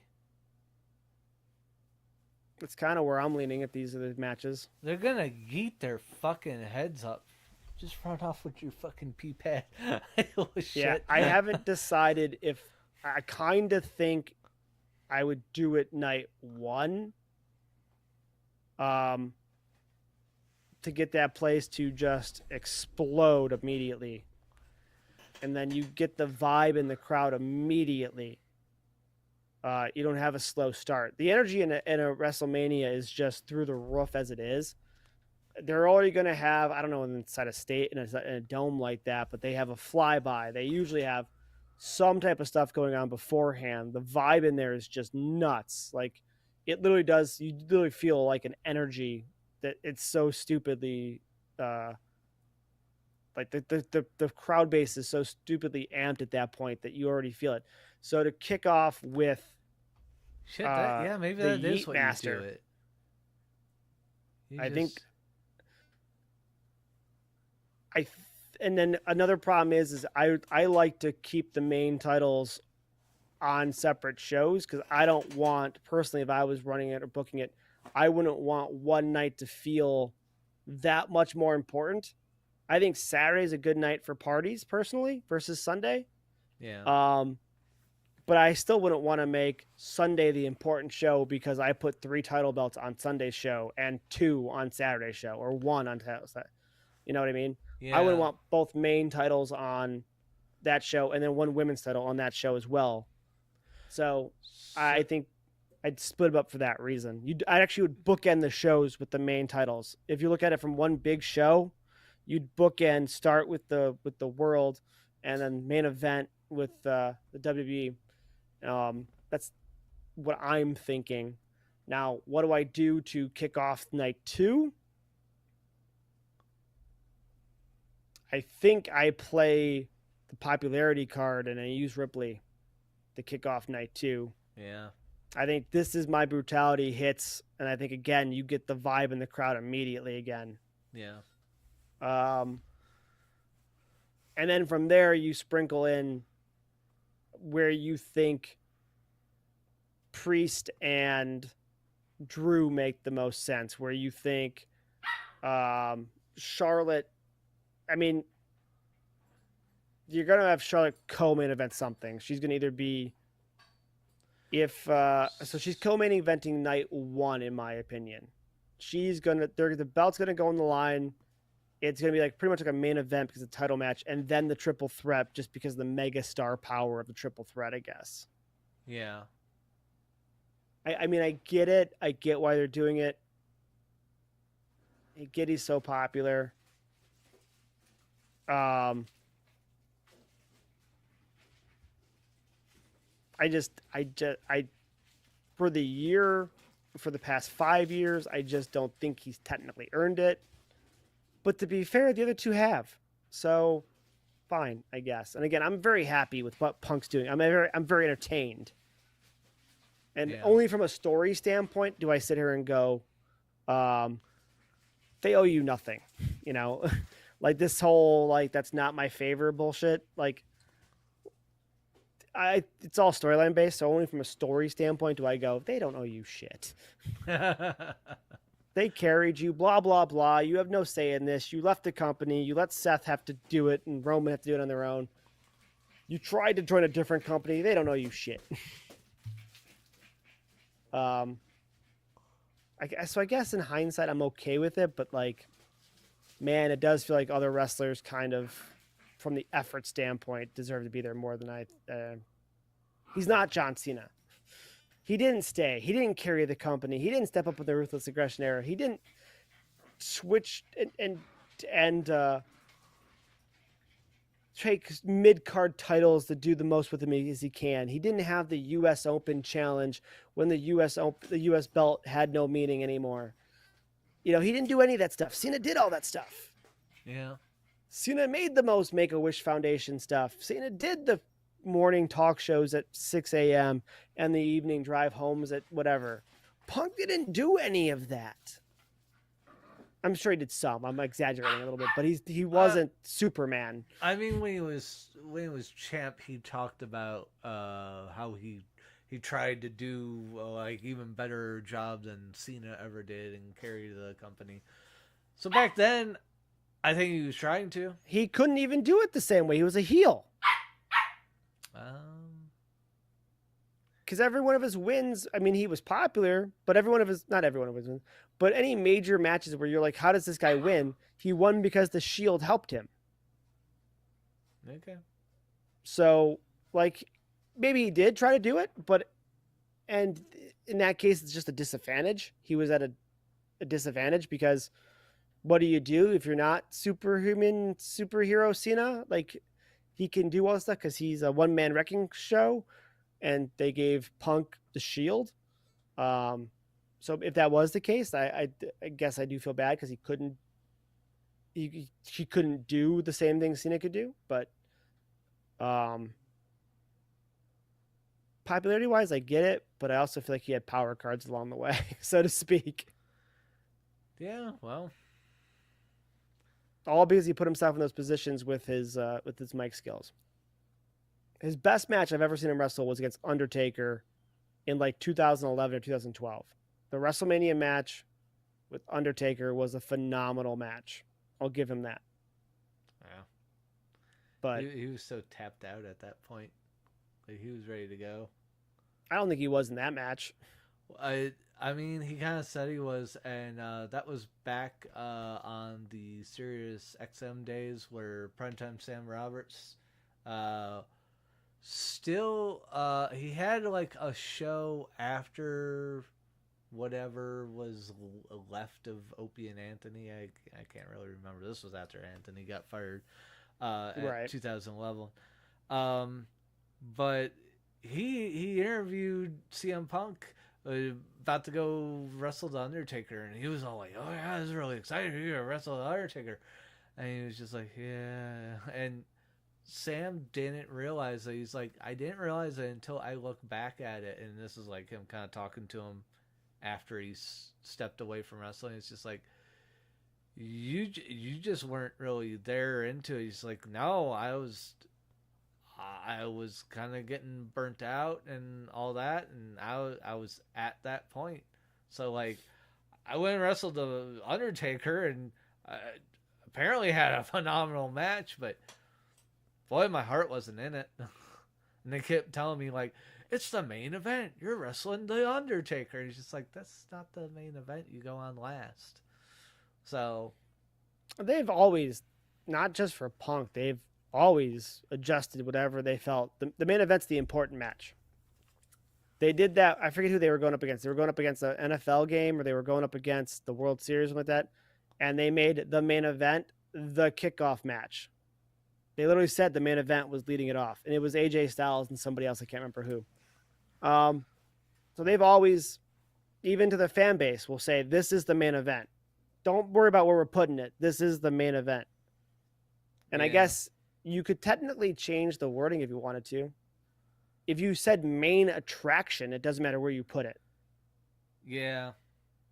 But and so just basically in CM Punk's head, in his head, the main event goes on last. And it's just what it is. He wants to headline the main event. It's one notch in his belt he wants to do, and then he can continue to just play like he's been doing. I guess make him happy. I'm not mad at what he's doing now. I wasn't ready to give him a Lifetime Achievement Award for the way he's acted in the past. That's all. He's got to have some forgiveness eventually. I mean, and I'm getting there. Yeah. Personally, as a fan, I'm praising what he's doing now, and I'm entertained by it because I feel like we're getting a real CM Punk who's just having fun. Yeah. But when he takes it that seriously, or how it seems he's taking it seriously, that's when you lose me, because you can't say you take it so seriously and then walk out in the company for 10 years and try to come back and say, I was so popular, it doesn't matter. Oh, yeah, I also joined the other brand for a short time. I mean, there's ways you get disgruntled in life, especially with working at a place where you can just fall into 10 years. Yeah. I hear you, but 10 years. And then join the competition. Well, I mean, his plan, just like Hulk Hogan at the time, was to leave wrestling and not come back to it. Hulk Hogan didn't plan to go to WCW. Fucking Bischoff came over while he was filming a movie from next door and started to kind of talk him into it. He even gave Vince McMahon his word, like, I'm not going to run against you, and then ends up on WCW. It was a thing where Punk's just like, I'm going to become a UFC fighter and write comics, and never one. His wife has done that still. His wife hasn't come back. Well, she helps run a different promotion for women, and she writes comics. She's a writer. There you go. And she's happy doing it, and, pays the bills, I guess. Although, honestly, with the two of them compiling their money together, if they were smart about it, they probably don't really need to work again, I would imagine. Oh, no chance. Oh, no chance that they were smart with money, or no chance that chance that if they were even halfway smart with money. Like, I don't even think they needed. They just did an IRA and the 401k that they invested properly into, and then maybe a money market account. They're done. They don't need to work. Okay. I'm sure he got paid a ton just from AEW. Yeah. Just that other contract before. Not to mention this one. Yeah, I was kind of thinking before he came back to wrestling, but. Oh, before he came back to wrestling? Yeah, he did make I think it was him. Was it him or Dolph Ziggler? I want to say it was him. Someone gave him a hard time. And I think it was when he was training for his UFC thing. And the tweet went something along the lines of, I just cashed a check bigger than you're going to cash in your lifetime. I'm going back to my deadlifts. So. Okay. Because I also remember, even back then, though, royalties was a big part of it. So he made a ton of money off his merch. Yeah. But. Yeah, I just don't like that Punk. The Punk we have right now, going into this main event, I like. He's fun. Well, I think he's he's eating his words, where he was thinking when it got taken over by Vince McMahon's doofy son-in-law that it'd be really friggin' terrible. But that was probably before he got to see what Triple H would do with NXT and how really kind of amazing he was. NXT was in like 2015, Well, 2014, yeah, but he left the company before that. like 2012. Yeah. So he said all that shit about Hunter before Hunter was working so closely with NXT, making some of that shit fucking amazing. Yeah. And at no point did he ever retract any of that stuff. It only happened 2 years later. Well, yeah, he didn't. Well, he, from what I've And he didn't sound like he made any effort to go to NXT. Yeah. Well, He what went to I AEW. watched recently, there's a lot of people coming out saying like these two fucking hate each other. Especially Punk hated fucking Triple H, and it probably wasn't until Bruce Pritchard got them together, talked about him possibly coming back, and then seeing what the atmosphere is like now at WWE that probably just wasn't there during his time there with Vince McMahon. It seems like a lot of this stuff's changed. I'm sure Triple H is not making everyone happy, but Triple H has been pretty good at mending some bridges that Vince McMahon fucking torched. I mean, just all the people he got to come back. He got the Ultimate Warrior to come back just before his death. But didn't he get superstar Billy Graham to even come back and be inducted into the Hall of Fame after the guy was like fucking pissed at Vince? I think even Well, Vince was still in charge when Warrior came back. Yeah, but Triple H was the peacemaker with that. He mended the bridge. Who actually made the who was the idea? Who was the one who came up with the idea for the award they give out now in honor of Ultimate Warrior? I'm not sure. If I had to guess, it would either be Triple H or Stephanie. But I don't know that for sure. That's just making a guess. The Warrior Award. Why was that slipping my mind? I'm a dumbass. Could have been Bruce Pritchard too. I don't want to say it was Vince. I don't know. I'm just curious. Where Vince approved it, and probably. But I'm not saying he didn't mend a bunch of bridges. I'm just it's just an interesting scenario, and I just don't think. I don't think he was. I think he had a significant impact on wrestling. I think he still does. I think he's a very good entertainer. I don't think his impact in WWE is as significant as it seems because he doesn't have the longevity. It's like a baseball player. Does he make the Hall of Fame after 3 seasons? I guess. I have the personal bias where what was going on with him made me come back in an era I considered to be a dead era of wrestling. So what era did you come back in that he was in? Like basically the tail end of like him leaving, like right around the pipe bomb. Once actually finally hearing all the shit that had been going on and the interest with him, I'm just like, okay, I gotta start fucking watching this because it's all over the place.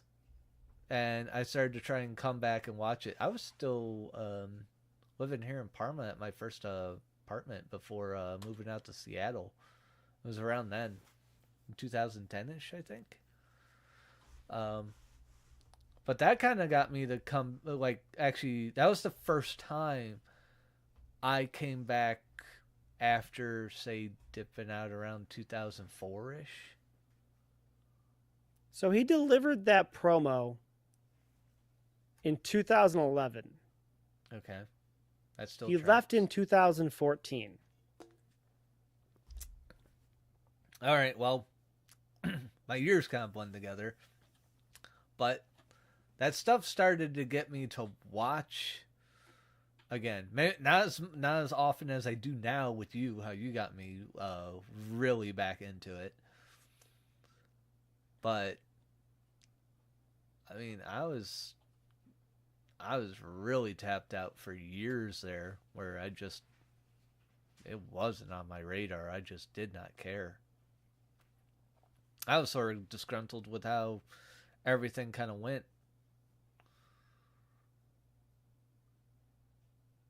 One of the things that ruined how I liked what wrestling we had towards the end of the Attitude Era was them doing the original brand splits. I did not like that at that time. They were trying to create false competition. Yeah, Babbage's versus GameStop versus Funko Land. Yeah, I hated it because all I saw was like you just split up with half the roster in half, and these two halves don't have matches with each other anymore unless you do the whole thing like, oh, we're having a new draft, and you mix it up a bit. As a child, I didn't like that as much, even though I liked team sports. Yeah, I hated it. As an adult, I understand it better, which is your roster doesn't need to travel like insane people. Yeah. So I respect it a lot more in that regard.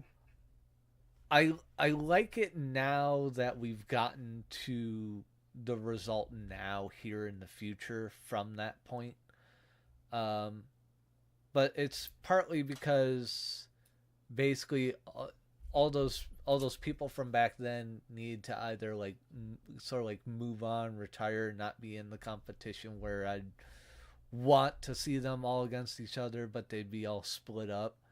And now you have it where there's a bunch of people that are already established because I've come back to wrestling, and I'm accepting what is here rather than going like I have to accept how you split up all my favorite personalities, because that's what they did originally with the first brand split. You split up all these personalities I liked, and made me fucking mad because I can't watch these people all together. And it was just because they're trying to cross fake. I mean, because if you got into it and you watched, and you wanted to watch in 1997 or 8, you wanted to watch Stone Cold, you had to watch Monday Night Raw. If you wanted to watch Hogan or Rey Mysterio or Chris Jericho, you had to watch WCW. If you wanted to watch RVD and Sabu and Public Enemy and New Jack, you had to watch ECW. So they were just trying to do the same thing. They were trying to get more brand loyalty by you finding the brand you identified with the most because of the talent they had on it. Yeah. And you were just upset because they split up your toys. Yeah, basically. I mean, I get it. You have a valid point. Don't get me wrong. They had a very deep roster to do it with at the time. Too much. That's kind of another reason why they do that. Yeah, I mean, I get it, but then in a sense, they also thinned it out. Well, exactly, because if you'd watch Raw and there was a really good storyline on Raw, there was a McMahon-Austin storyline on Raw, you get to SmackDown and you'd expect the storyline to continue. Yeah. And then you don't have the opportunity to use Spike Dudley. Yeah, I get it. And Spike Dudley just goes from show to show being Shogun. Yeah. The smallest exact opposite thing of Shogun, but Shogun nonetheless. Yeah. The type of people Shogun would throw.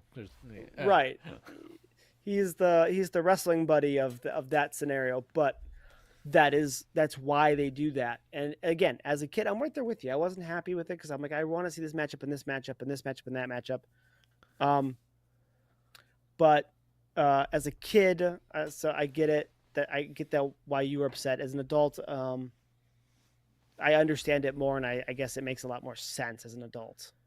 Yeah. Just like I think as a kid, I think everybody was so gung-ho and so hyped on seeing RVD and Jeff Hardy, self included. That's the dream matchup. That's the best thing ever. When really the best matchups, honestly, were him and Jerry Lynn. Yeah. and we had those and we watched those and we all loved them at the time. All three of them were classics. Still But love them. I told him we thought we wanted the dream match, but the dream matches already happened. I told Jerry Lynn that himself. Yeah. The dream matches were you two for sure, and you got to hope that maybe the minds involved understand that to a degree. There's times when I watch matches and I go, I don't get that at all, but hopefully they have a plan. I'm willing to accept that what doesn't make sense may have a bigger plan down the road. So I don't want to always come across like my opinion is the most important. Yeah. But they do still do things that don't make sense. But that made sense. It didn't make sense to us as kids because it did seem dumb because they're splitting stuff up. But it made so much more sense for the wrestlers and the story. We just had to get past the fact that we have to wait sometimes for matchups we want. Yeah. But yeah, the big thing was for Plus now travel. with me accepting what's going on with it is really just not that I wasn't that invested with the people having to relearn who everyone is to know the rosters, and they're separated, so I didn't have that time while they were all together and invested in, they were my toys, as you put it. That's a pretty good analogy. But there's a little element that they do with it nowadays that I don't know if they did back then, that you do have sometimes these wrestlers working some doubles, like Bailey has been doing, go down to NXT and so on. That was my point with who deserves it this year to be in WrestleMania based on who's done doubles and triples and stuff. Yeah, Liv showing up for doubles. Nia was doing it for a bit. I haven't seen Nia Jackson in a little bit.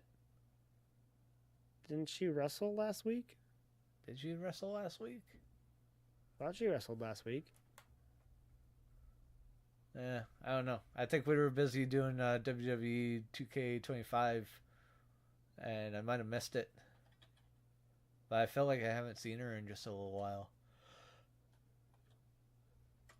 Maybe I'm wrong.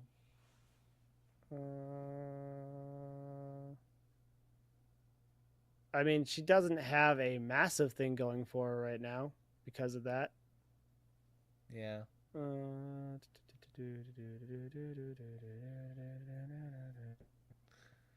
Basically, lost her rematch with Tiffy. Right. So that was kind of. I feel like we saw Candice recently, which means we had to see Nia.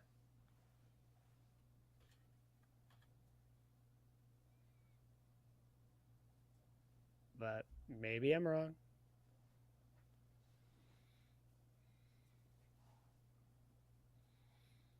But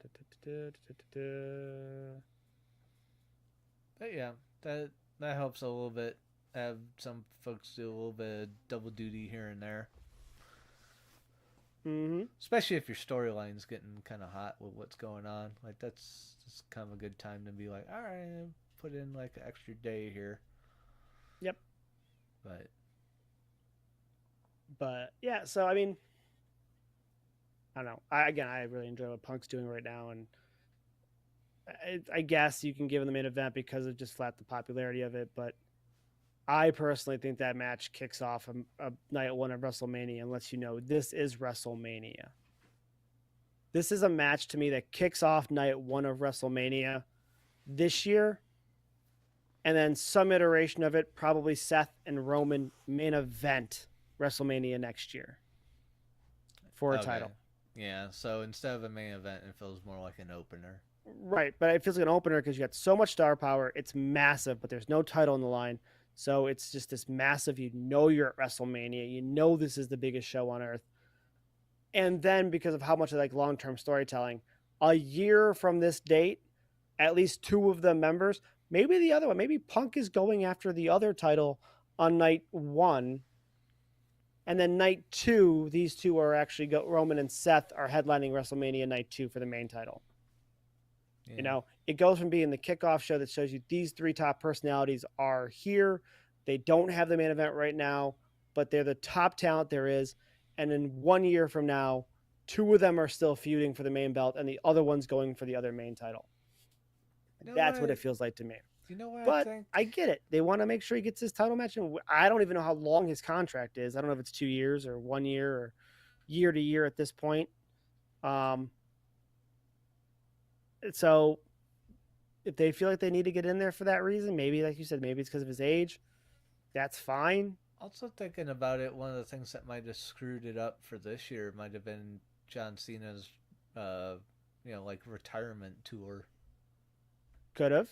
because that kind of went like, okay, well here's a guaranteed spot, but I didn't realize it, but with how I just rewatched WrestleMania 40 last year, Jay Jay Uso already had this huge, Yeah. like the crowd's behind him even more now, but like they were behind him enough then, Yeah. where he could have been That's taking a title shot. He part was of the huge then. their slow burn. First off, WWE does slow burns so well. Yeah, But yeah, part of what's amazing about Jey Uso is not only is he's where he's now, he's how long he's been able to carry the interest. yeah, yeah. This whole year and then some. Right. So And to no knock on him, without really adjusting, just gradually adding to what he's doing. He's not, his mic skills get a little bit longer. As much as I laugh or make fun of his bullet point talking format, it works, and he's developed it better and better and better. And again, it's one of those things that it's him. Jey Uso is going to cut a promo. It's not going to sound like anybody else's promo. It's going to be Jey Uso. You're going to know it's Jey Uso. It doesn't have to be complicated. It doesn't need to be crazy. It just, this is Jey Uso, and you know it's Jey Uso. Same as the move set. You know Jey Uso's move set. Like, he's nailed it, and they've just grown him slowly by little bit by little bit by little bit by little bit, and it's just he's been able to carry the interest and add to it every step of the way. Don't get me wrong, love Ripley, love Liv. Their characters have evolved bigger, like in different ways. Love triangles have changed, and this has happened, and that has happened, and appearances have gotten different, and they've done a great job encapsulating audiences that way. But Jay has just been Jey Uso, getting better and better and better, and honing that character in better and better every step of the way. And he's kept that audience. So Jay is now Jey Uso. Like, he is now, I don't want to say who's a good person to compare it to. I don't know. His character is cemented in WWE history, in my opinion. I don't think there will be any way you can talk about this era of wrestling and not talk about Jey Uso and how over he is and who he is as a character. I think he right now, I'm going to use the word groom, but maybe that's not the best way. He's kind of like being groomed as the next like hero of the kids, where Cody had taken it over here from basically John Cena not being around. And of course, John Cena had before, during pretty much the whole time he was around after you dropped the whole Thugonomics thing. Right. But with just seeing how Jay is with the kids, like, I think he's the next one to be like the big kids hero. And I mean, it's already started, but I think you really punctuate it with this WrestleMania. It just has to be Gunther, but man, to be that opening match of night one, that would really put a big B12 shot into the fucking crowd of night one. Yeah. So. I mean, I personally would think that, as much as I think one of the women should headline one of the matches personally, because they really have done so much for WWE this year, I think Jey Uso main eventing one of the nights makes the most sense for me, period. Yeah. If I could book the main event. Honestly, knowing that the night one, I think they're going to put Flair butted up against the triple threat of CM Punk, Seth, and Roman. If I could book a main event, it would be, I would swap Jey Uso and them and make Jey Uso the main event and make the triple threat the opener. I just think that's what I would do. Yeah. And Yeah. honestly, I don't feel like, and this is going to sound crazy, I don't know for sure who I'd put there instead, but I don't necessarily, outside again of it just being John Cena, feel like that is a main event match. It will be because it's John Cena. It's his last run. He's now a bad guy. The Rock is going to be involved in some way, shape, or form. So you have all these ancillary variables that make that the main event, but purely based off of work and everything else that's gone into this year, that doesn't feel like the main event to me. Do you think possibly in any way, shape, or form they take the John Cena match and like make it like the co-main event and not the very last match of one of the nights? Like, I can't see it because of just the sheer. I think the storyline will make it the main event, not the people. I mean, Cody and Cena are big names. Don't get me wrong, but I think the sheer. You have the establishment, you have TKO's very own, you have the company, you have the Vince McMahon character, final boss, being involved, and you have the leading star quarterback of the football team. And I think those two characters alone make this the main event alone. Like, there's no way you could have that not be the main event. yeah. Yeah, that triple threat really kind of puts a weird fucking wrench in here because it's gonna go insane. Yes. You know, when Jey Uso beats Gunther, which I'm still convinced they're gonna do it, because if you don't do it now, what the fuck are you waiting for? Agreed. This is the time, and at this point now, because that's the main event, you kick off with it. Yeah. I personally don't like doing that with titles, but if you're going to decide the main event of that night one is not a title match, then and then that's so awkward to me because you know how I feel about booking main titles in the mid card. I was just about to say, why don't they just put it in the mid card then? They're gonna put all the titles in the mid card. You got potentially a U.S. Women's Championship that could be defended somewhere in there. You have tag titles to be defended on both brands that could be in there. You've got the Women's Intercontinental, the Men's Intercontinental. Yeah, I was gonna say the LA Knight's belt's gonna be thrown in there in the middle. Yep. He's what, U.S. title? Yep. Yeah. They're gonna probably screw over one of the tag teams, and it's usually SmackDown. Usually, the SmackDown titles get defended the night before. Who are they gonna put Braun Breaker with? Is he just gonna end up wrestling Penta at WrestleMania? He's not even involved in that storyline too much. The Penta storyline is more with Kaiser than anybody else. Yeah, but didn't Penta just go like, I'm coming after Intercontinental belt? He did do that. You're not wrong. Braun Breaker's like, I don't see what the hype is about. Like, you don't fucking see it, Braun. Come on. Right. Come on, dude. What the fuck are you talking about? Yeah, they really killed. If anything, we don't see it in you. Yeah, they've really killed the momentum with Braun. Like, he really hasn't had a good feud in forever. Yeah, they when they fucking had him sitting ringside during like the first month of Netflix Raw, that just sandbagged the shit out of him. And there's a talent that should be running roughshod over WWE. Yeah, I mean, he should be coming out and just kicking ass and taking names, just destroying people. Let me check one thing real fast. I want to check one thing. This may just because of a Legends contract, but... Okay.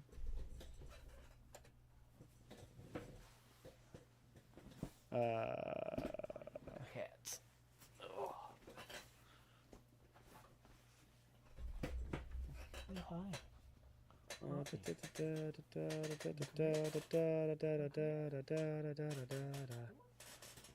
One really big surprise they could do, because they put his ass back on the roster page, and it'd be a WrestleMania moment, would be like an open Intercontinental Championship match, like title, like just an open invitational, Mm-hmm. and Brock Lesnar accepts. Oh. Oh, where it's Braun Breaker and Lesnar? Brock Lesnar, yeah. Just Lesnar. Holy shit. What if you did that as the opener of the first night? And That it's would be a moment. You just, could do that. Just, you have Braun come out there and go, all right, so who the hell is it going to be for my WrestleMania match? And you just hear that. That dun, dun, dun, dun. Yeah. Oh my God. Yes, do that. So that's kind of an idea that I had as well. You could do that for Braun Breaker, because that's kind of what the analog is for Braun Breaker, the freak athlete that's jacked. And so I always kind of compare him to Brock Lesnar in that regard. So yeah, I mean, they kind of, in a sense, made him look a little bit more like Goldberg in a sense, but not completely. yeah, except I mean he's not like undefeated. He's lost. He lost to Sami Zayn. Yeah, I mean, well, that's kind of a good thing. The whole, Undefeated.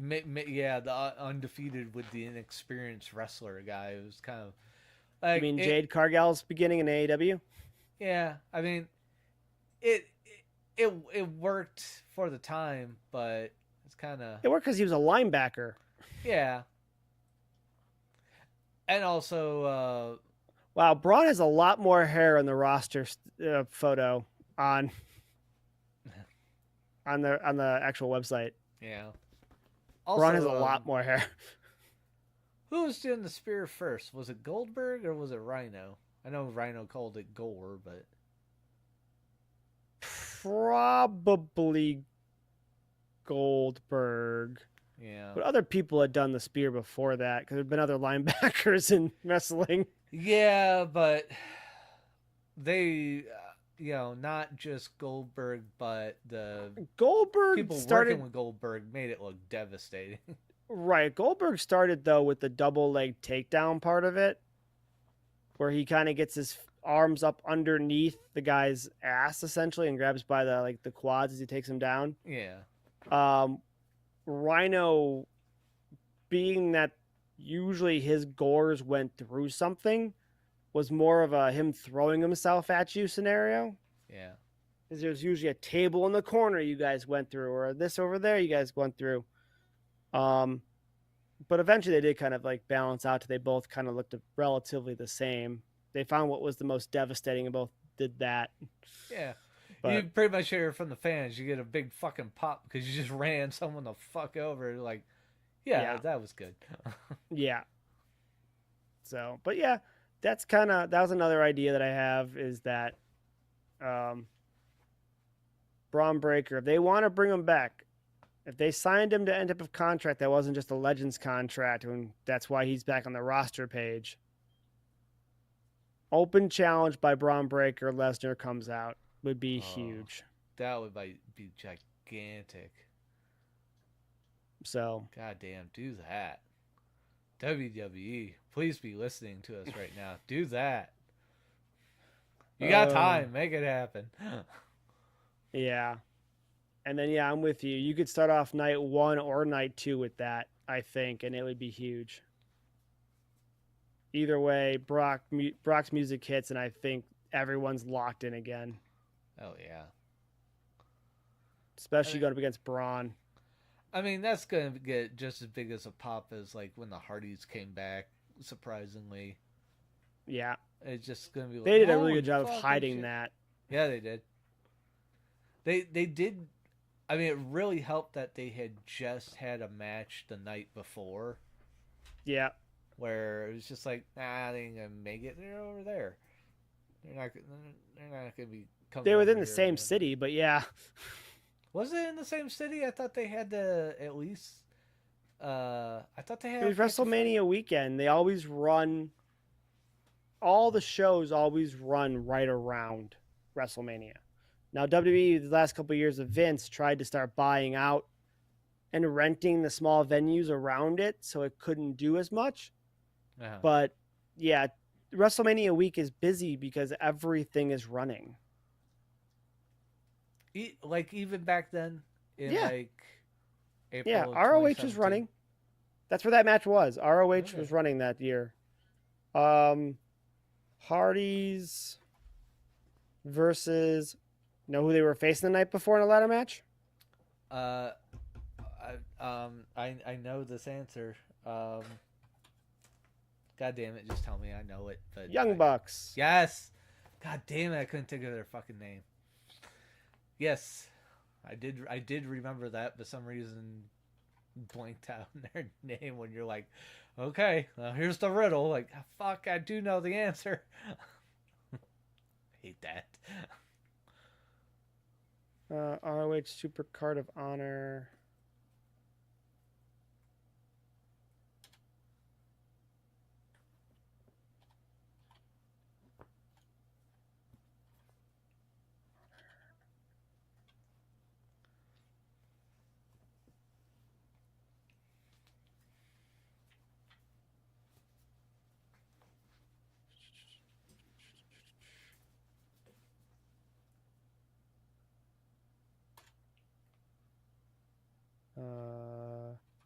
Make sure I got the right one.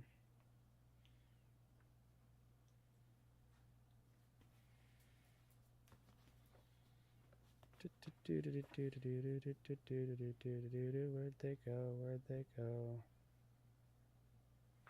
Okay. That was that. And then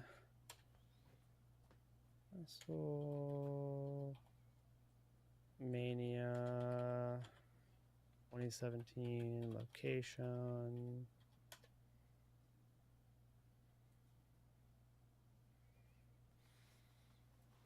So the difference is they were in Lakeland, Florida versus Orlando, Florida.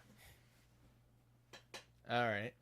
So that's the difference. But that's usually like at the end of one side of the Las Vegas Strip versus the other end of the Las Vegas So Strip. basically, it was like a suburb of Orlando. Pretty much, typically. I don't know for sure on that, but it was. They always stay because they listen. If you're a big enough wrestling fan that you're traveling to WrestleMania, you probably know some of the indie wrestlers there, or some wrestlers from other areas. Like when we went, we were looking to support everyone we could from AIW. I was looking to watch Robbie Eagles from England, from Australia, I believe it is. New Zealand? New Zealand. He's now in New Japan. Wrestle. He was going to have a match against Trey Lamar. I thought that was huge. I'm like, that's awesome. These two are going to go. These two are fire. They're going to have an insane match. It was the one you guys couldn't make it to, right? Right. And then they end up changing it anyways. I was talking to Lamar about that shortly after, and he was a little bummed with the way that worked out. But I was like, dude, I was so stoked for that match. I thought you two were going to fucking steal the weekend, honestly, because that guy could go, you could go, and I thought that'd be such a fun match. And, but yeah, it got changed around. Black Label Pro changed it all around.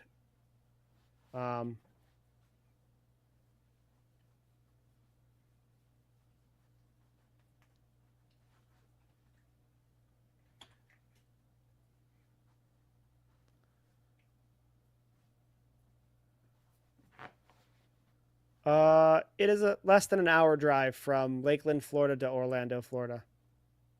Gotcha. Okay. That's actually longer than I thought it would be. But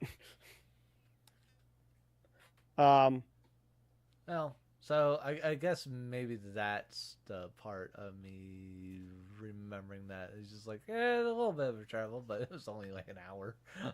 yeah, just me knowing from experience that WrestleMania, around WrestleMania is all the other wrestling. Yeah. They got the call and they were like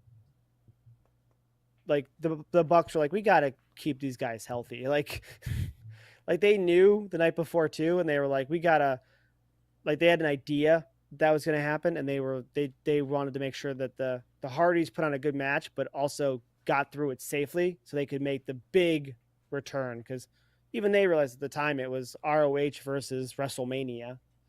So Yeah. Yeah, I mean that is pretty cool of them to be like, well, that's gonna be. Just imagine that, have you like ever how watched that that match? huge pop of That ladder of the match? I might have at the time. I don't remember. Ow, dude! Quit fighting so hard. Hmm? Quit. Mostly Nick Jackson does, but a lot of them do crazy stuff in that match.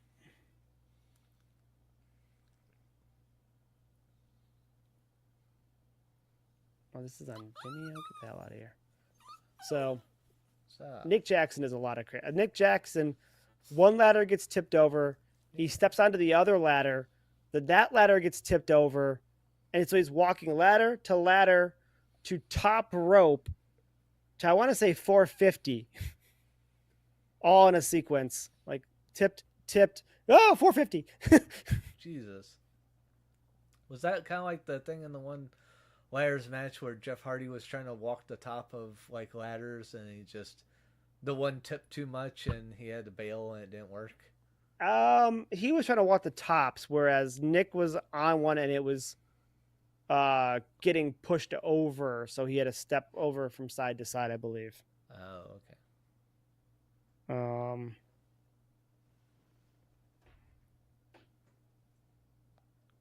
What's that kitty doing? Oh man, it's a 40-minute match. I forgot about that part.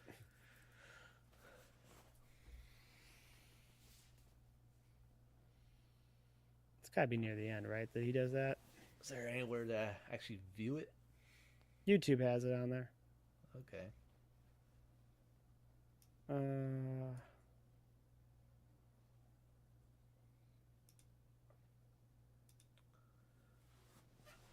I'm looking for that spot myself. I just want to see it.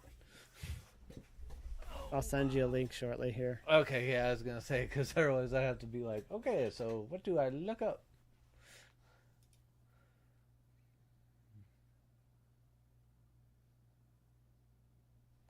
Where's that spot at? Well, we certainly woke you back up.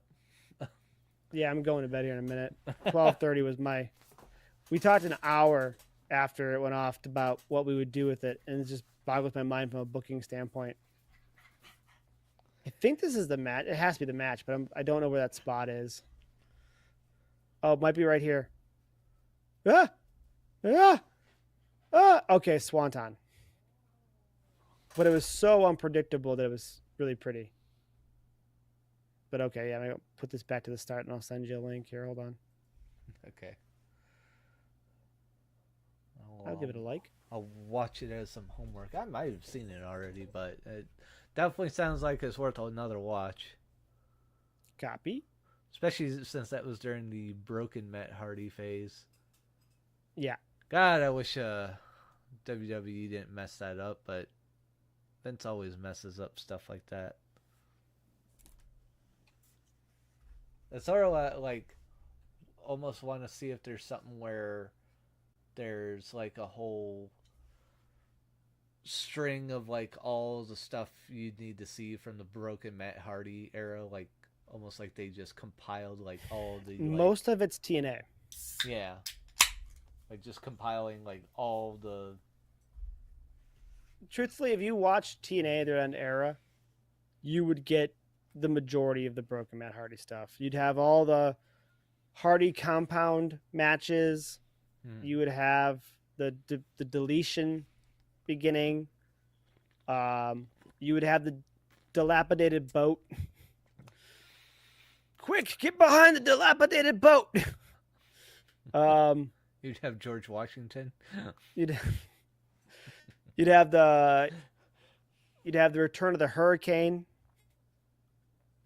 Because they went to the Lake of Rejuvenation or something like that, and yeah, they'd come out and have different personas. They did a little bit of that with idiot. With AEW. They had a match at the Stadium Stampede, and there was a pool at the stadium, and they get thrown into the pool, and they come out of the they'd stand up out of the pool and they're in different characters again because it's the pool of rejuvenation there, and then, Yeah, I was so gonna they say like one of those matches didn't Matt throw Jeff in the like lake of rejuvenation and came back out as Willow. yeah, exactly, that happened. Uh, I don't think the Hurricane ever came back per se. I think they did a pose with that. They did do one where I'm pretty sure he came back out as 3 count.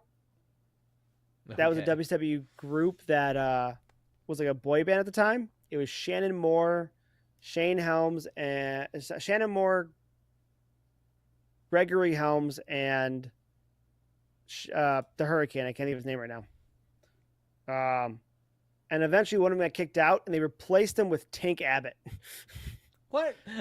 Yeah, they wore like green Hardy Boy type pants, and they would just dance on these green spots they would put on the ground. They were like a boy band. That didn't last super long. That was a thing for a while. Shannon Moore is now super hardcore punk. Liberty spiked mohawk thing now. All the tattoos ever. Um, Wow.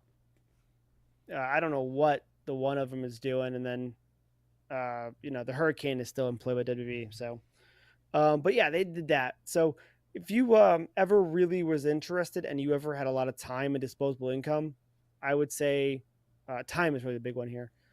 Just subscribe to the TNA website and just go back and watch all the. You could probably just they probably have a compilation of all of his deleted the deletion era broken Matt Hardy stuff. So that's really where it came from. TNA just said, Yeah. "Do it." He did whatever he wanted to do, and Well, Brother wow, Nero came out of it, yeah. and And he had his wife fucking playing the piano at the entranceway when he came out for matches. yep. And then his was drone was being used a fucking lot, sweet. and Maximus won a match. His son wrestled No. at the Hardy compound as a small child. Yeah. Because they had like 3 or 4 matches at the Hardy compound where people would show up and they would deal with the craziness that was that. But part of that was because it was also during the COVID era. So they were able to use private homes as a way to create content, so to speak, Yeah, and then without being in violation of the law. and with them with their own compound, that was a great spot to do it. It's just like we got all this land here, let's do it. Yeah, I don't know. I don't know if they live in the same house or if they live in houses on the same property, but the Hardys have had that North Carolina compound forever. Jeff has his dirt bike course, and most likely with a compound, it's just like, well, this whole group of land is our zone together. You live over there on it. I live over here on right, it. more than likely. You never really see Jeff's house per se, but you've been in. Matt's wife shows a lot of their house at times. Their weight room is like purple and yellow, like the original Hardy Boy colors. It's very neon. All of his belts are there. They have a theater room. She made a big deal out of. She had a really successful IG account and TikTok account called Gothic Baby. Oh yeah. So you don't really see much in the Jeff's life, though. Jeff is kind of more private. Yeah. But the thing that he used to show off in all his videos was his dirt bike course. Yeah. So they probably share the hangar with the ring in it. It's probably like a joint training facility. Yeah, most likely. But, yeah, it kind of makes sense that Jeff ends up maybe being the more private one because he was kind of the more popular of the two until Matt did the broken Matt Hardy part and then blew Jeff out of the water. Well, I want to say I'd argue that WWE Hardy Boys run that the sex appeal of Jeff Hardy would rival broken Matt Hardy right now in popularity if they ran side by side. Right now, yeah. Broken Matt Hardy 8 years ago. I still think broken Jeff. I think Jeff Hardy is part of the Hardy Boys / his world title match against Undertaker. That ladder match. I think that Jeff Hardy based on sex appeal alone, probably is at the same level as Broken Matt Hardy. But I think Broken Matt Hardy surpasses Jeff Hardy because Broken Hardy is a character that people got behind.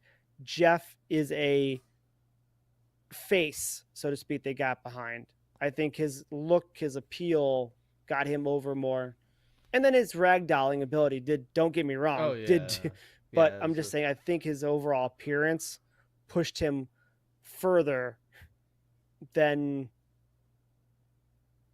when his looks start to go downhill, the Broken Matt Hardy can take over essentially. Yeah, because the character is stronger. Because at that point, the looks of Broken Matt Hardy, he ain't going for looks.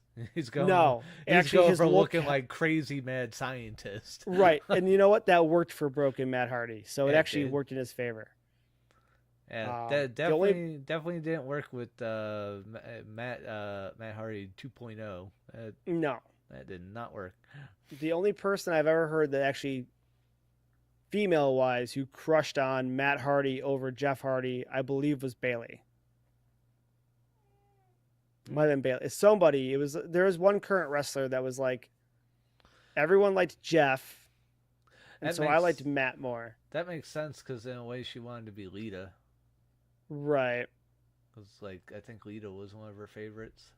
So, but yeah, I think that would be the case there. So I don't know. It was a fun conversation. We went about an hour over what the show was. Yeah. Just talk about how we would book WrestleMania. I mean, we went an hour and a half over. Probably 12:30 was my cutoff point. We did kind of start a little late too. Right. So. 12:30 was gonna be my cutoff point, no matter what. But yeah, we're at 4 hours. All right, it's another long stream. Let's wrap it up, I guess. Yeah. Long story short, I still enjoy what Punk's doing, and Brock Lesnar should wrestle Braun Breaker at WrestleMania. Oh, just as a surprise, who's my opponent? Mm-hmm. Oh, that would be perfect.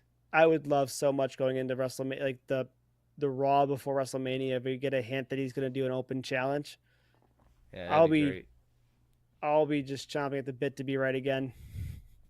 Oh my god. Oh my god, I'm gonna get so many views when you're just like, I fucking knew it. I called it. Yeah, if you put a date on it, called it on 3/29. Yeah. Oh yeah, I'd be scouring this VOD and just going like, where is it? Where the fuck is it? I dig this up, put this little clip in there, and then show when it actually fucking happens. Be like, he fucking did it again. It's not hard to write for WWE. Yeah. That's kind of true. So, all right. I'll talk to you sometime tomorrow, I'm sure. Yeah, I'll probably see you tomorrow at some